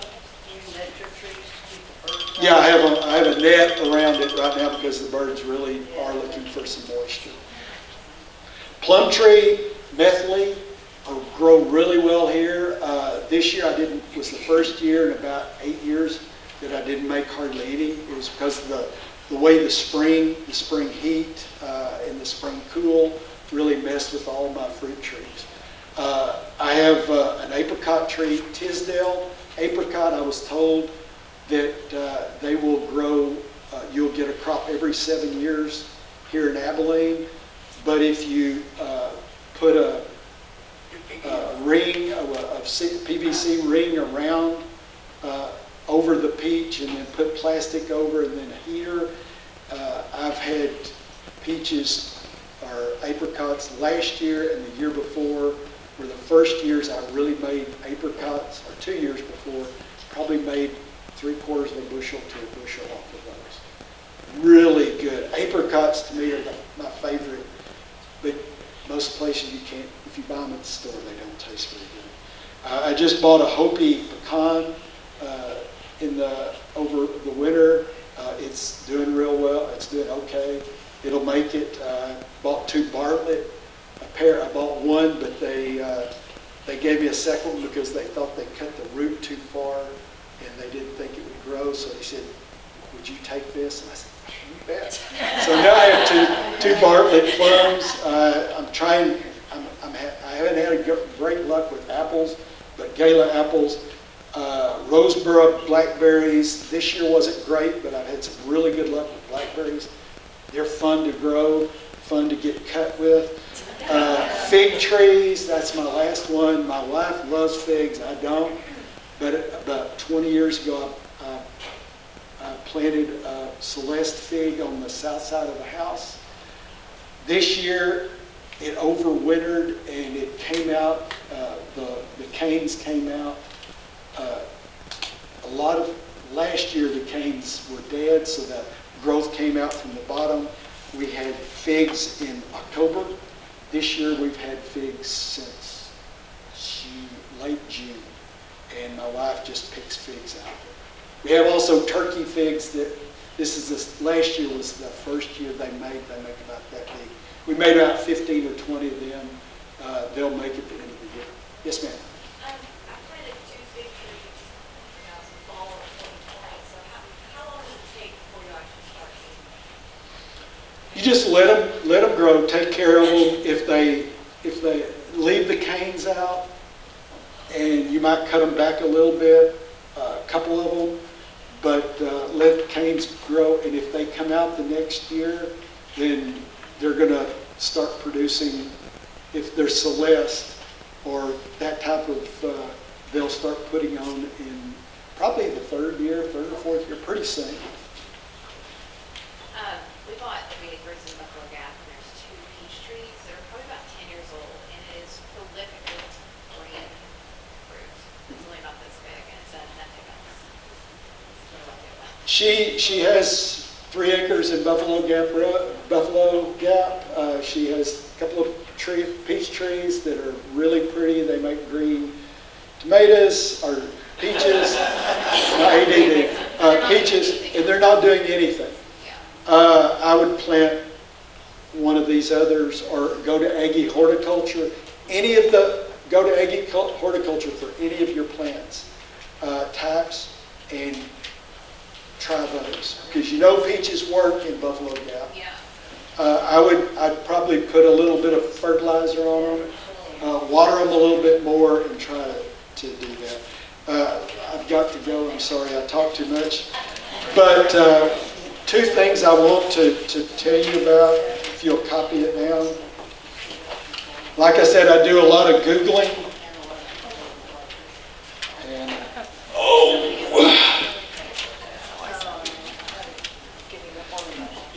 go to Aggie horticulture. There's a podcast called The Joe Gardner Show. He's from Georgia. He also has a YouTube show. He talked about the last week about a gardener in England that produces all of his vegetables, he and his wife's vegetables, for 8 to 10 months a year in his driveway and back porch. So, but England's temperatures are a little bit different, but they're catching up with us. And also there's another podcast. This Joe Gardner puts a podcast out every week. He's organic. I'm not organic. I do use regular fertilizer, but I try to stay away from the pesticides and herbicides and things like that. But there's one called South Texas Gardening with Bob Webster. And it's a radio show in San Antonio. He doesn't put it on the podcast every week, but he's really neat. He talks through vegetable, flowers, and all kinds of problems like that. It's called South Texas Gardening. And his name is Bob Webster. And the other is the Joe Gardner Show, and his name's Joe Lample. And he has some really good different things on that's, I haven't spent any money on. Like I said, okay? Thanks, y'all. Here, Sarah Adams can also grow just about anything, I do believe. And you'll notice that a couple of them reference her in the tomatoes and stuff like that, so she's excellent on that. Also, she works with herbs and spices and things, and she grows that in her garden. So I don't know exactly what all she'll get into, but she had an excellent article in the Abilene Reporter News. I did read that on growing sprouts. Not little bitty two-legged sprouts, but you know, the rest of them, we have a couple of those in the building. But go ahead, Sarah. Thank you. Okay, can you hear me? You can hear me? It's okay. Okay, so if you can't, holler at me. I'll tell you, I feel like I know my way around certain things, but today's presentation, I'm going to talk about caring for the garden. The section was called Caring for and Harvesting the Garden. I much prefer the harvesting part. My problem was when I sat down to do this, I don't know what your gardens look like, but mine are not pretty. Mine make me sad, and it's not exactly where I want to be right now. I'm very much with Richard. I'm trying to keep things alive so that my fall garden really is productive. So I thought I'd focus mostly on caring for the garden. But a few things I do want to say about just what I've heard and some comments I just want to throw in before I really get started. Is the first thing I want to say is don't let a problem that you think you might have later stop you from growing something today. Right? And we're going to give you all these kind of tips, and we believe they're true, but you've heard Richard. Richard's inspiring. He's going to try it, right? Even if the experts say don't, he's going to try it. And I think that's the fun part of gardening. I went to Womack's as well. That's where I like to buy my fruit trees. Anyway, No, it's me. Okay. And it's in De Leon. And I went to buy, and they know I'm from Cisco. That's where I live. I live in Cisco. And so I picked up a blueberry plant. And Mr. Womack, who is experienced, he said, you don't want that. You can't grow that. And I thought, well, let me just try. And I picked blueberries this year. Now, they're in a container, and they have been a pain in the neck. But it was fun. And a lot of times these problems you have with the weather, that's going to be a big one, the hail, the freeze, you'll figure it out. Once you get it in the ground and you see what you've got, you'll figure it out. You'll figure out how to cover it. You'll figure out if you need plastic. And heck, you may lose it, right? You may lose it. None of us in this room, I don't think, are having to garden to feed our families. These are hobbies. We hope, we want fresh food, we want delicious things, we want to know what chemicals are on our garden, are on our vegetables, but we'll be okay. So I just would keep that in mind if I were you. The other thing I want to remind everybody of, and this is going to be important for my presentation, is that gardening really is kind of a constant hobby. Really, things can get away from you quite quickly. And so we're going to talk about pests, but what I'm going to tell you and what I sincerely believe is you've got to catch pests almost before you know there's a problem. Once you see grown bugs in your garden, it's really gotten away from you. So every day, you kind of need to be out there monitoring your garden, looking around, pick a weed, pick your Bermuda grass before it just absolutely spreads throughout your entire garden. Let's see. Oh, and then the one thing I thought I might do is I don't know that we did actually ever define hardening off vegetables. And so that's important for us. So when we do seeds, and I am with Richard, I do most of my seeds because I like varieties, I like weird things, I like colorful tomatoes. If you come to my house, you will very likely not get a red tomato. And so I like to do seeds. Once you have the things, the drip trays and the seed cells, once you have all that, seeds are pretty darn cheap. So it's a low stakes game. You can just play with it, see what you get. And so when you do that, you grow your seeds, you start them very early when it's way too cold and you're wishing it was spring, wishing it was summer, miserable in the cold, and then you put them outside. So when you buy transplants from the gardening center, you know, they've lived a nice little sheltered life. They're in the perfect temperature, they've been indoors, they haven't had to deal with wind.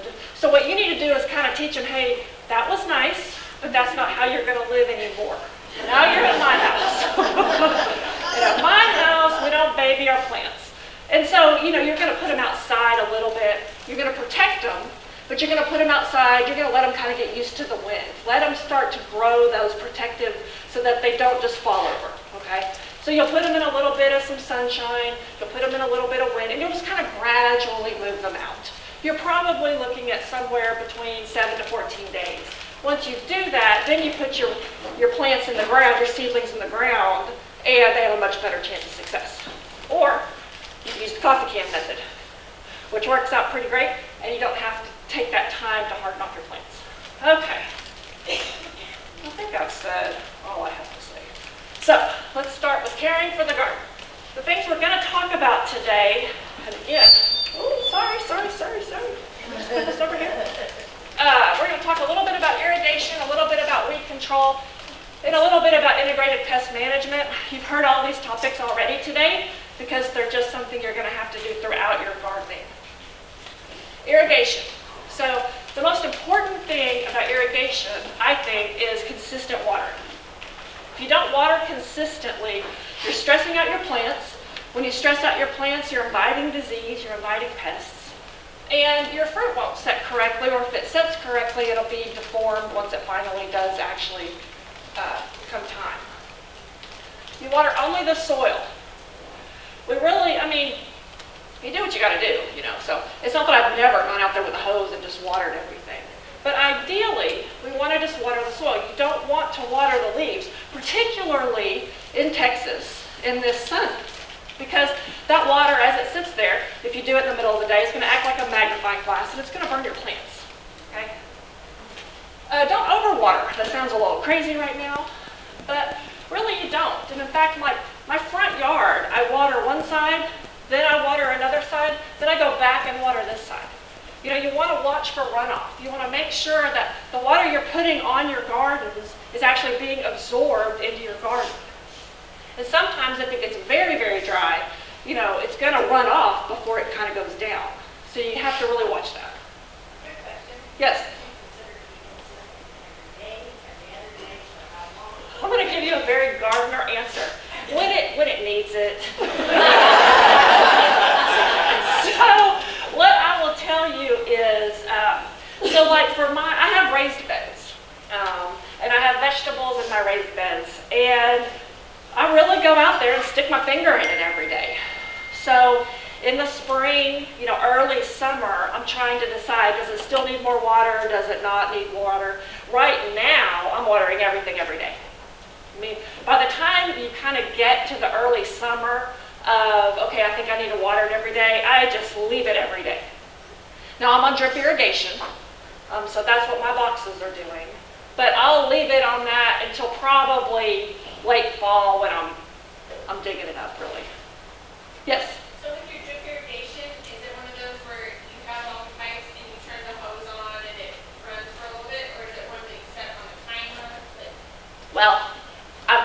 gardener and I'm a gadget person.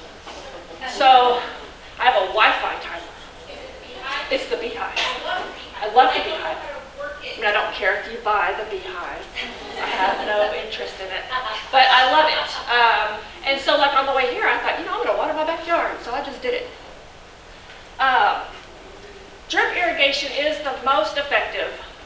The problem with drip irrigation is there is some upfront costs. So of course you can go with sucker hoses. Drip irrigation is a little bit more concentrated. You can put these little drippers. You can get these drippers many different sizes. So you can have like a half a gallon an hour, a gallon an hour, those kinds of things. And then you can put your plants, like I always have my drip irrigation out when I plant my tomatoes. So I can put my tomatoes near the drippers so that I kind of plan that garden out. We like drip irrigation because it does go directly into the soil. It's not going to get your leaves wet. It's just going where we need it to go. So here are my beds from many years ago. But I just have this, we have a well. And so we've talked a little bit about the well water. You can always take, if you are on a well, you can take your water and get it tested so you can know what's in your water. And I strongly recommend, it's been suggested several times, but I strongly recommend getting your soil sample tested. I mean, every year, I think you should drill, get your samples, send them down to the soil sample lab, and they will tell you what you need. There's just no sense in spending money or adding chemicals that you don't need in your garden. Plus, you could be doing actually less good. You could not only not be helping, but you might be inhibiting a few things. So I very much recommend that. But this, it's a closed system. So this is my tank, and we dug a water pipeline here. So this is all the water that comes up for each box. There's 3 more over here. And so then this is a closed loop system. It's a closed loop drip irrigation so that the pressure stays constant. If you have single lines, you can, but you just got to watch it and make sure that your water is reaching the end of your lines and that all of your box is getting water. Does that make sense? No wet leaves. You're not watering the weeds. I mean mostly. You've heard all about Bermuda grass. These stinking boxes, they are 12 inches. And as of right now, they are filled with Bermuda grass. And I'm not a Roundup person. It's just not a route I'm willing to go. So this year, in these 2 specific boxes, I actually dug up all of this, put the weed fabric down, put cardboard down, and put new soil on top of it. I still have Bermuda grass. But I am doing the old dig it out method. So I just go and dig it out. And it is sort of satisfying, You're frustrated, you're like, get out of here. That feels good. But you use less water when you do the sprinkler. You lose less to evaporation. And then you don't have to move hoses around. So I don't know. I like it. There's an upfront cost, but I truly have had these now for, I would say 8 years. So they've lasted a long time for me. And I can't say I've taken really great care of them, because I haven't. Okay, weed control. So there's 4 kinds of weed control: mechanical, cultural, biological, and chemical. We're going to briefly talk about each one of them. Yes? So when you say you dig all that stuff out, how often do you do that? Well, I actually hired a kid in our ag program to come help me the first time. That was in January. And so now, frankly, it's just gotten away from me. But I was doing it every weekend. I would just go out there and start, nutgrass too. Trying to get the nutgrass, but you have to dig all the way down and get the stinking nutgrass. And then the Bermuda grass. And so it just got too hot and I couldn't keep it up. But the Bermuda grass has such a long root, it's hard to get that whole root. You should see me.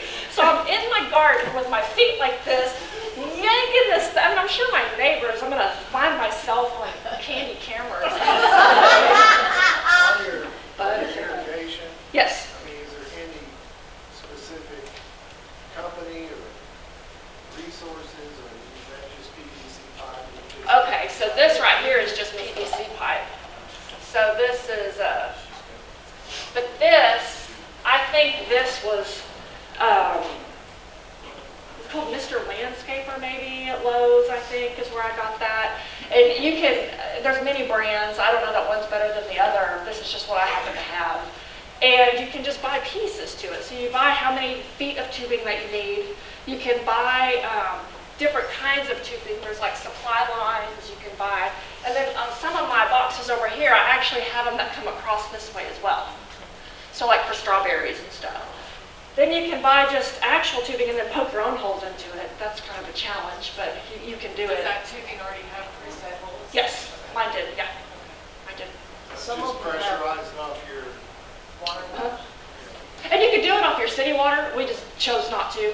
We chose to do it off of this well. And our well water is really pretty good, so it was better than our city water. Yes, ma'am. How much water do you reckon those 6 beds use? Those 6 beds used? You got 6 raised beds there? I have 5, and then I have 2 little Okay, ones. okay. So how much water about each bed? I really couldn't tell you. I can tell you that I run them for an hour a day every day right now. The drip irrigation. And I think that they're probably each one of these, I don't know. I mean, I can guess, but I don't know. Yes? It's a typical drip irrigation system. It's going to be a gallon per emitter, which is An hour. a gallon per square foot for that bed, An hour. per hour. Yeah. Yeah. And you can get half a gallon emitters. You can get, so if you have different vegetables, which I do sometimes have different vegetables in my garden, some that just don't need as much water as others, you can put in the half gallon emitters. And then each one of my boxes, and of course, I'm not saying you should do this, I can turn them off too. So, you can design your system so that if you're not using boxes, you can turn them off. And you can do the same thing even if you're in ground, of course. There's nothing special about boxes in irrigation. Yes, sir. You ever put it underground? Well, we did, yeah. So this comes down and then it's buried under, is that what you mean? I mean inside the box, The drip? around the plants. No, I don't, because I don't want them to clog up my emitters. And so I don't know that they would, but I just don't want to risk it. And then I would have to dig it all up to see whether or not it's really working. This way I can just walk by and see it. Okay. And if they weren't buried too deeply, you could probably still see it when you walk by. I just don't. Yes, sir. You ever have trouble with the calcium stopping up the emitters? I have not, which is odd, because in the hoses, so, well, I guess this is still a mess. I have roses all here now. Those connectors, they get yoked up all the time, but I haven't had any trouble in the boxes. We used them a year, and then when we went to use them the next year, we put it on out. It just didn't work. Just, Then I would just go to a soaker hose. yeah. I mean, I just skip that. Well, I'm If it- just curious, I bet you could buy the little, the ones you can put in by yourself. Yeah, and you could probably take that same hose that you have that's clogged and just use that tool and unclog it. Because it takes some muscle to get those things. Yes, sir. Is that water pressurized, or is it just like the drip that comes straight? So the actual nozzle is way back here. It's behind that tank, and there's a pressurized piece from there. So that when the water comes out, it's at the right pressure for the drip irrigation. And it'll backflow out if it's too high. Okay? All right, I'm glad. I could talk about irrigation all day. I don't like talking about weeds. Maybe anything else. All right, so we're going to briefly move on to weeds. And my mom is calling. And so mechanical, cultural, biological, chemical, you've heard most of these things today. I'm just going to break them down quickly.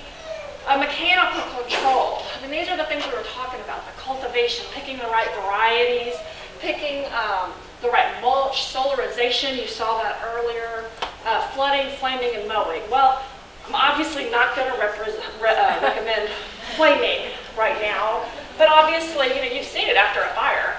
It's different. Things grow and they grow quickly, so it's interesting. But these are just some things you can do mechanically. If you continually mow a particular area, it might discourage weeds to grow there. You can always, let's just keep going.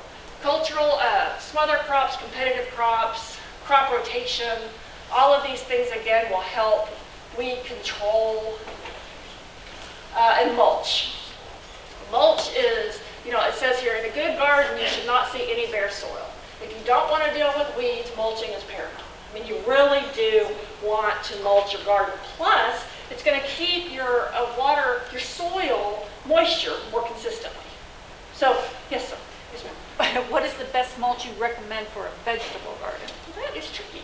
We have all kinds of stuff. We can do a straw mulch. We could do mulching with cardboard. We could do gravel. I thought this was incredible. Wouldn't this be awesome? Yeah. This is not my picture. Full disclosure. So I use the Abilene, what did we decide it was called? Recycling Center. And just big chunks of stuff that's going to decompose into my garden. That's important to me. I will use newspaper, I'm not beyond that, if that's something, if it's just really bad that year. None of this, in my experience, is going to keep Bermuda grass from coming up. But it will help with all those other weeds and those vines. Now, I experimented this year in my asparagus bed with wildflowers, having them pop up in there. I don't see any dirt, and that bed actually is doing better than the rest. Yeah, absolutely. Absolutely. I mean, cover Would crop. it be nice to put like just a cover crop in You your sure garden? could. You sure could. You've got to watch. You've got to watch and make sure it's not taking away moisture Yeah. from your plants. Make sure that it's not, taking vital nutrients that whatever you're trying to grow is. But if you do some research, do some Googling on that, absolutely. And it's beautiful. Yeah. I am not a big fan of that weed cloth. I have never found it to be particularly effective. And in my gardens, ants seem to love it. And so, I don't know why, but they just seem, in my personal, just my own opinion, it just seems like ant beds are just under there all the time. And I just don't think it's pretty. And I garden because I want a pretty space that I can go in and hopefully eat something delicious. But, so, yes. One of the things we use for, having a big yard and producing a lot of grass clippings, we usually put 2 layers of newspaper down to create a weed barrier, and then put the grass clippings on top to create our compost as well. Sure. So what were your thoughts on that newspaper? Using newspaper. Yeah, I think it's good. I mean, I don't think it's particularly pretty, but I think it's good for your garden. Yeah. The grass clippings, all you'd have to worry about is, make sure you don't weed seeds or some undesirable grass, that might get a hold of your garden. But no, I think it's good. I do. Okay. I mean, I'm not going to go into this deeply. There are people that know this much more thoroughly than I do. But obviously, you can do some biological controls. If we talked about turkeys, I think, earlier. You can certainly have, it's nature, right? It's all in balance. And so if we find the right things to grow next to weeds, or we find this biological thing, it might help weeds. I don't know. Chemical weed control, success is always determined by how well the label is read and how well the use pattern is followed. Some people think if a little's good, a lot must be great. That's just not the case. You're wasting your product, you're creating runoff that you don't need. You need to absolutely do what the label says and when it says. So pre-emergents are a big one. People will put out pre-emergents, not really. A lot of times they're in like your weed and feed. So those combination things that you can buy at some of the big box stores, I really don't recommend those. Our gardens and lawns and whatever don't need those 2 products at that same time. And so you're probably putting out 2 products at the wrong time. So I'm not sure, you're spending a lot of money for, I think, less effective results. And so, pre-emergents, once the weeds are out, your pre-emergent's not going to work for this season anymore. It might work for next season. I'm not saying don't do it, but you need to be in it for the long haul. This is something you've got to keep up with, and it's something that you've got to put out at the right time. We all just wish we could just spray something, it would die, it would never come back. But that's just not where it is. Especially Bermuda grass. Okay, the 4 P's of pests. So master gardeners, and I think people that know things are going to talk about integrated pest management. That's very important. So we'll start with preventing. You need to make sure that you bring home healthy, pest-free plants. If you bought a tomato plant from somebody you don't know, or if somebody gave you a tomato plant, you need to make sure that it doesn't bring pests into your garden or weed seeds and all those things. Choose varieties that are resistant to pests. Again, we're just trying to make our gardens the least hospitable for pests. Avoid over and under irrigation. Avoid unnecessary fertilization. Practice good regular garden sanitation. So we all now use those Clorox wipes. Wipe off your pruners. Wipe off your trowel. Make sure that you're not cross-contaminating that way. Remove and destroy heavily infested plants. Don't put them in your compost. Don't put them in your compost. And don't plant the same vegetables in the same place every year. Again, this just is going to depend. If you have the space to rotate through, great. If you don't, just try doing different crops different years. And I was talking earlier, there are some great plant rotation charts online. So just kind of look those up to see what would be best to plant after what. And then some things you want to plant in the wintertime when you're not growing your summer vegetables, and that will replenish your soil. Pinpoint. This is something that has to do, seriously? This is something that has to do with, you really kind of need to look at your plants all the time. You need to be critical of your plants. You need to look carefully at your plants. So turn the leaves over. That's where a lot of those eggs, and they were talking about taking them off with duct tape earlier. If you can get rid of them at that stage, you're way ahead of the game. Is it a good bug or a bad bug? The entomologists tell us that only about 5% of the bugs are bad for our garden. So, do you want to risk it? If you kill a bug, you take over its job, right? So if you kill the ladybugs, then now you're going to have to deal with your own aphids. They were there doing a good job. So you need to be careful. Sometimes bugs look scary, but they're just good bugs. For example, I don't think spiders in your garden, they're not really going to hurt you. Your garden. Don't get bitten by a spider. I'm not suggesting that's a good idea, but I'm just saying, just be careful. Understand the life cycle of the bug. Has the damage already been done? Are they now moving on? So did they just eat your entire plant at the larva stage, and now they're mature bugs, and they're just going to go away? So, why bother messing with them? And then is it hurting anything? I mean, on some level, this is nature, and we can't control it. It's not going to be grown in a sterile environment unless you're doing some kind of hydroponic greenhouse thing. I'm not even sure that you'd be immune from bugs. But, you're going to have some. You're not going to have a pest-free garden. And is it just aesthetic damage? Is it just something you can just cut that part off and keep moving on? So these are kind of just some considerations before you go into, okay, what do I need to do? How do I control this in my garden? Let me just, the big thing here is, of course, don't make your own pesticides. I've seen all the fire ant concoctions online. Don't do that. Don't do that. Baits are really good. There are even some baits that eventually did work for my fire ants in my vegetable beds. Obviously, I want to be very careful with the pesticides I use in my vegetable beds because I'm fixing to eat all of that.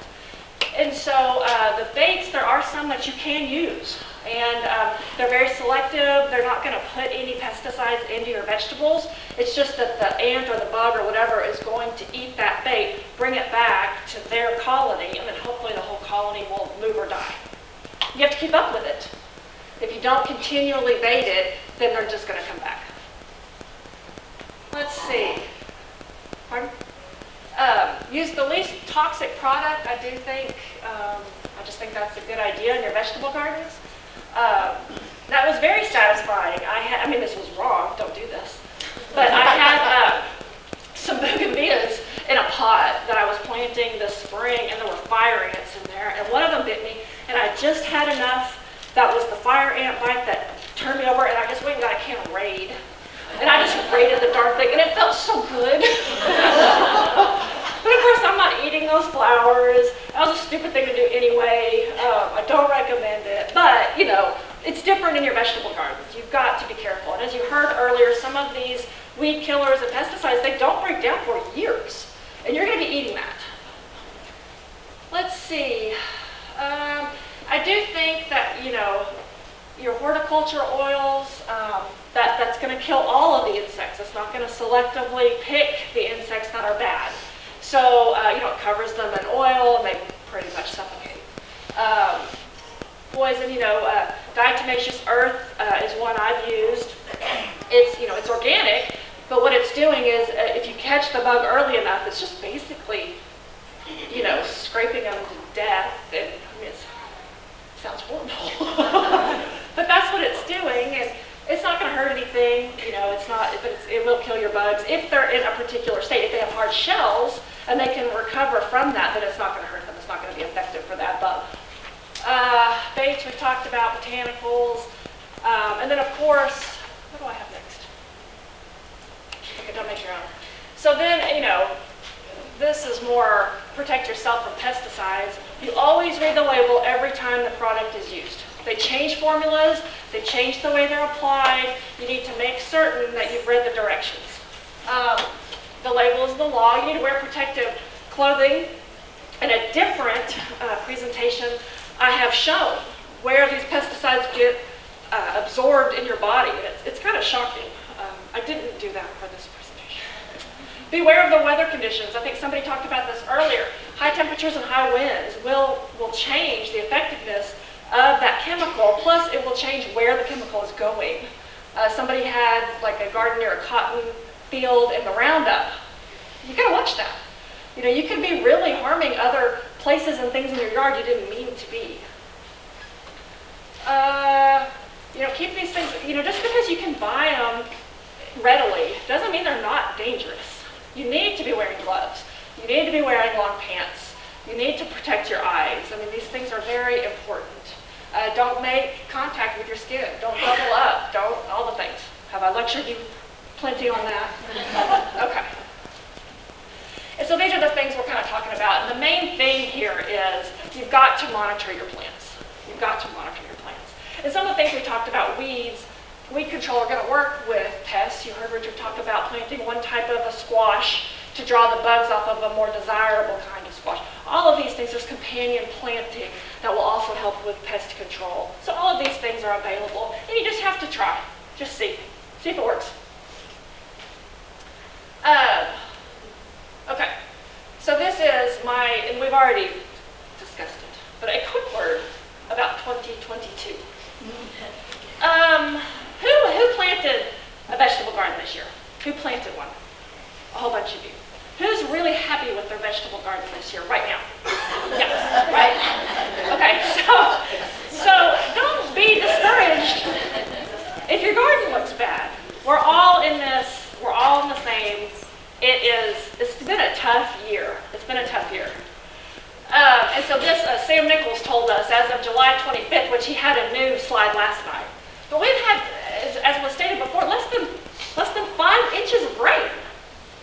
We're down almost, it's like 9.7 inches from the average amount of rainfall. Okay, these are tough conditions. We have had 56 days as of last Monday. So we've only added 56 days over 100 degrees. Well, he went down and he said, I guess 2011, I think, was the record for the number of days over 100 degrees, okay? And we are well on track to outpace 2011, okay? So, it's just hard. I mean, I'm embarrassed right now when people come and they're like, oh, you're a master gardener? I want to be like, no, I'm not. There's just, I mean, that's just what it is this year. And I think, and you've already heard this, just try to keep it alive. You know, my tomatoes, I'm going to water them. I'm going to go out there. I'm going to try to make sure there's no pests. Because I do think we'll have an incredibly great fall garden. Because I always think the next crop is going to be the best. But I do. And I'm a big canner, love to preserve my harvest, love to have all of that stuff. So, I mean, I want them. I want those tomatoes, even if they're green. I'll pick them all green. I'll bring them in and let them ripen inside. You can freeze your bell peppers. You know, you can do a lot of things. So a fall garden is worth having. It's worth having. Don't be afraid of the freeze. And then, you know, we've talked about this. Remember, your gardening can be almost year-round, right? What was our planting season, like 220 days or something? I mean, that's... Stores don't think that though. Pardon? They don't think gardening is year-round. It's like Walmart, you know, and all the other places, they're all selling their summer stuff, their garden They are. stuff now. And then when you get to the fall and the winter, it's like, where is it? Yeah. It's gone. So she's saying that it's challenging to plant all year round because a lot of the stores don't really support this year-round gardening because we are sort of unique in this area. So the Walmarts, the Lowe's, the Home Depots that are selling all across the United States are thinking, you can't plant anything, you know, in November or February, but we can. So I would encourage you to look at your seed catalogs. You know, look at mail order. You can get a whole lot of variety and a whole lot of different things for your area. And then I'll tell you just a quick little plug. If you're a master gardener, we have all kinds of plant swaps all the time. So you should completely think about becoming a master gardener. And then don't forget the smaller gardens. You can grow herbs pretty easily in pots. I have never successfully grown herbs in my house, but I can grow them like crazy on my back porch. Seed sprouting. We've talked a little bit about this. That was my article in the paper. I just started doing this, and it was just a kick. It was 108 degrees outside. I was not going to garden. So I thought, well, what can I do? Well, I started doing some seed sprouting. They're supposed to be super healthy, super great for your salads and your smoothies and what have you, and it was really oddly satisfying. I mean, in 5 days, you can have this whole thing of sprouts for, I think it cost 50 cents. And, you know, it's right there in the kitchen. And then succulents. You know, don't forget about succulents. You can do this. So this year particularly, I've had to remind myself that gardening for me is fun. You know, it's a hobby. I'm just trying to do the best I can. I focused a little bit more on flowers, a little bit more on my periwinkles and my vegetables this year just because it's been so challenging. But I'm very excited about my fall garden. All right, any questions? Okay, yes, ma'am. So, again, I don't care where you shop. But the microgreens, of course, are different than seed sprouting. Seed sprouting, you do in a mason jar with a screen on it. And you put seeds in there, you soak them overnight, and you rinse them twice a day. So they're not in water, they're not in any growing medium, they're just in your mason jar.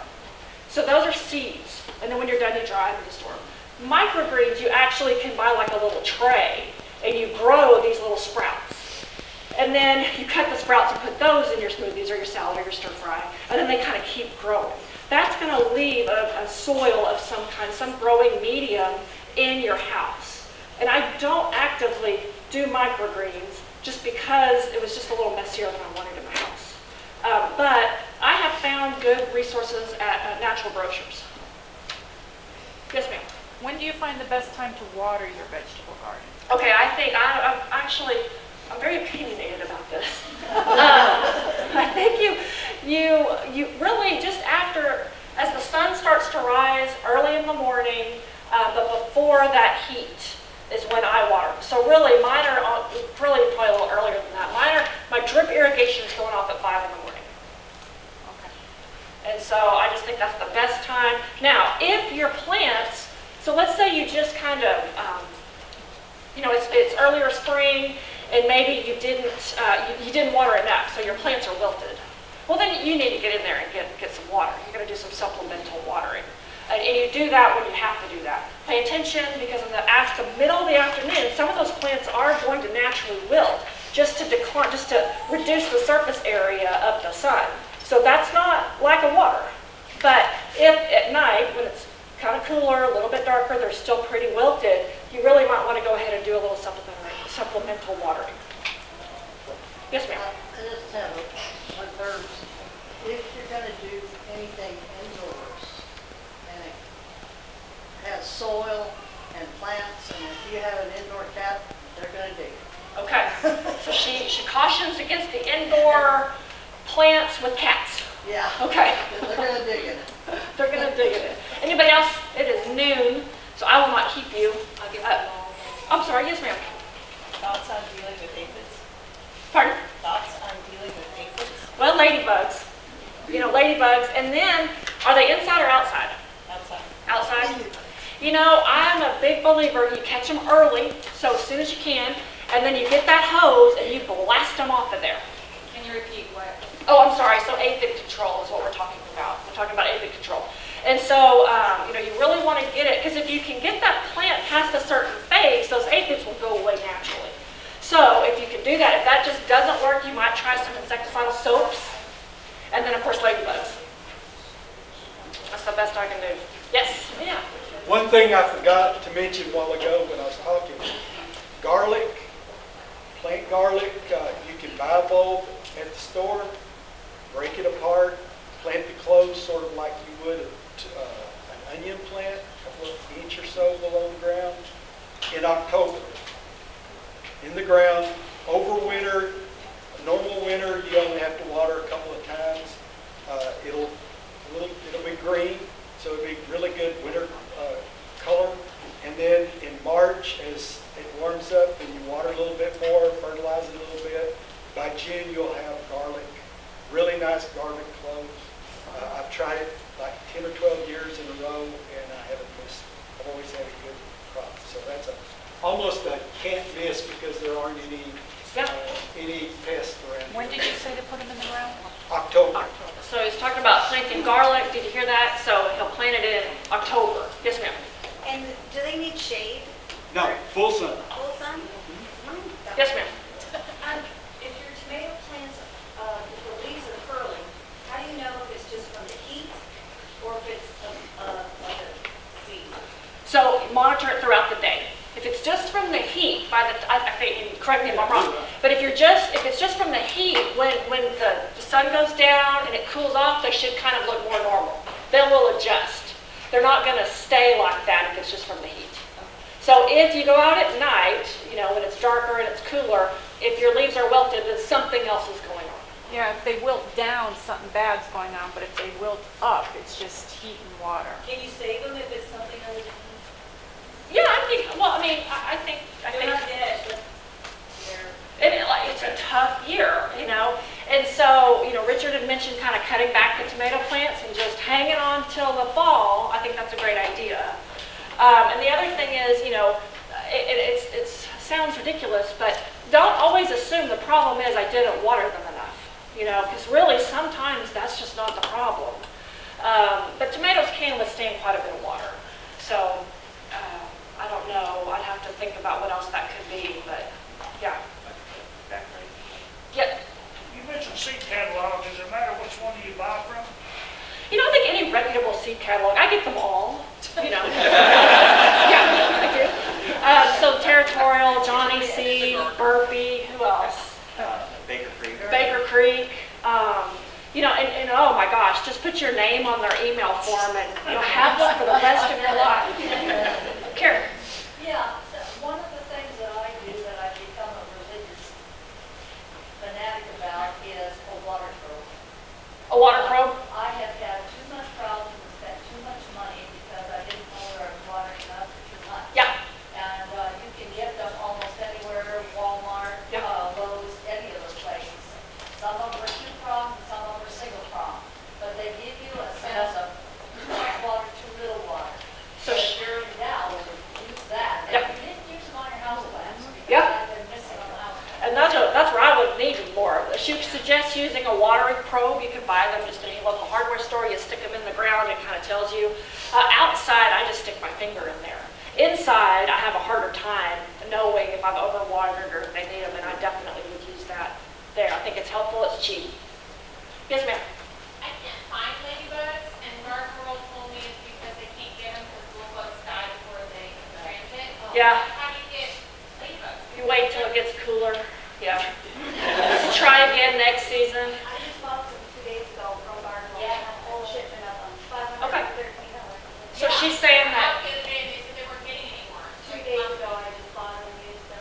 Well, just try back maybe. Yeah. Maybe some actually made it through. Check with Adam if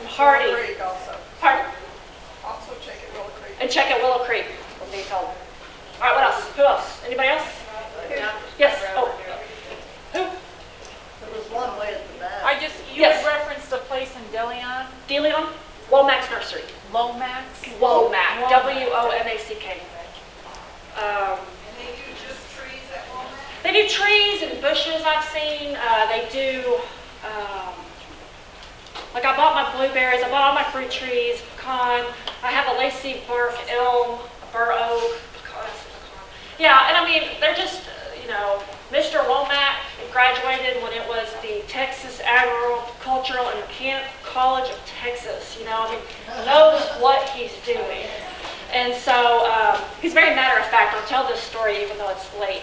When I bought my fruit trees, I read everything online. I knew exactly what I was going to do, and I had my bathtub full of water, and I knew I had to soak them, and blah, blah, blah. And so I go in there and I buy 6 fruit trees, 6 different ones. And I asked him, well, how do I plant these? What's the very best way to plant this? And he very sincerely pauses, and he says, well, I believe I'd dig a hole, I'd put the trees in there, and I'd fill that hole back up with the dirt I just took. And I thought, well, all right then. So I drained my water from my bathtub. I forgot all that nonsense. I did exactly what he said, and within 3 years I had fruit. All right, anybody else? Did you have a question? Yes, sir. That's all right.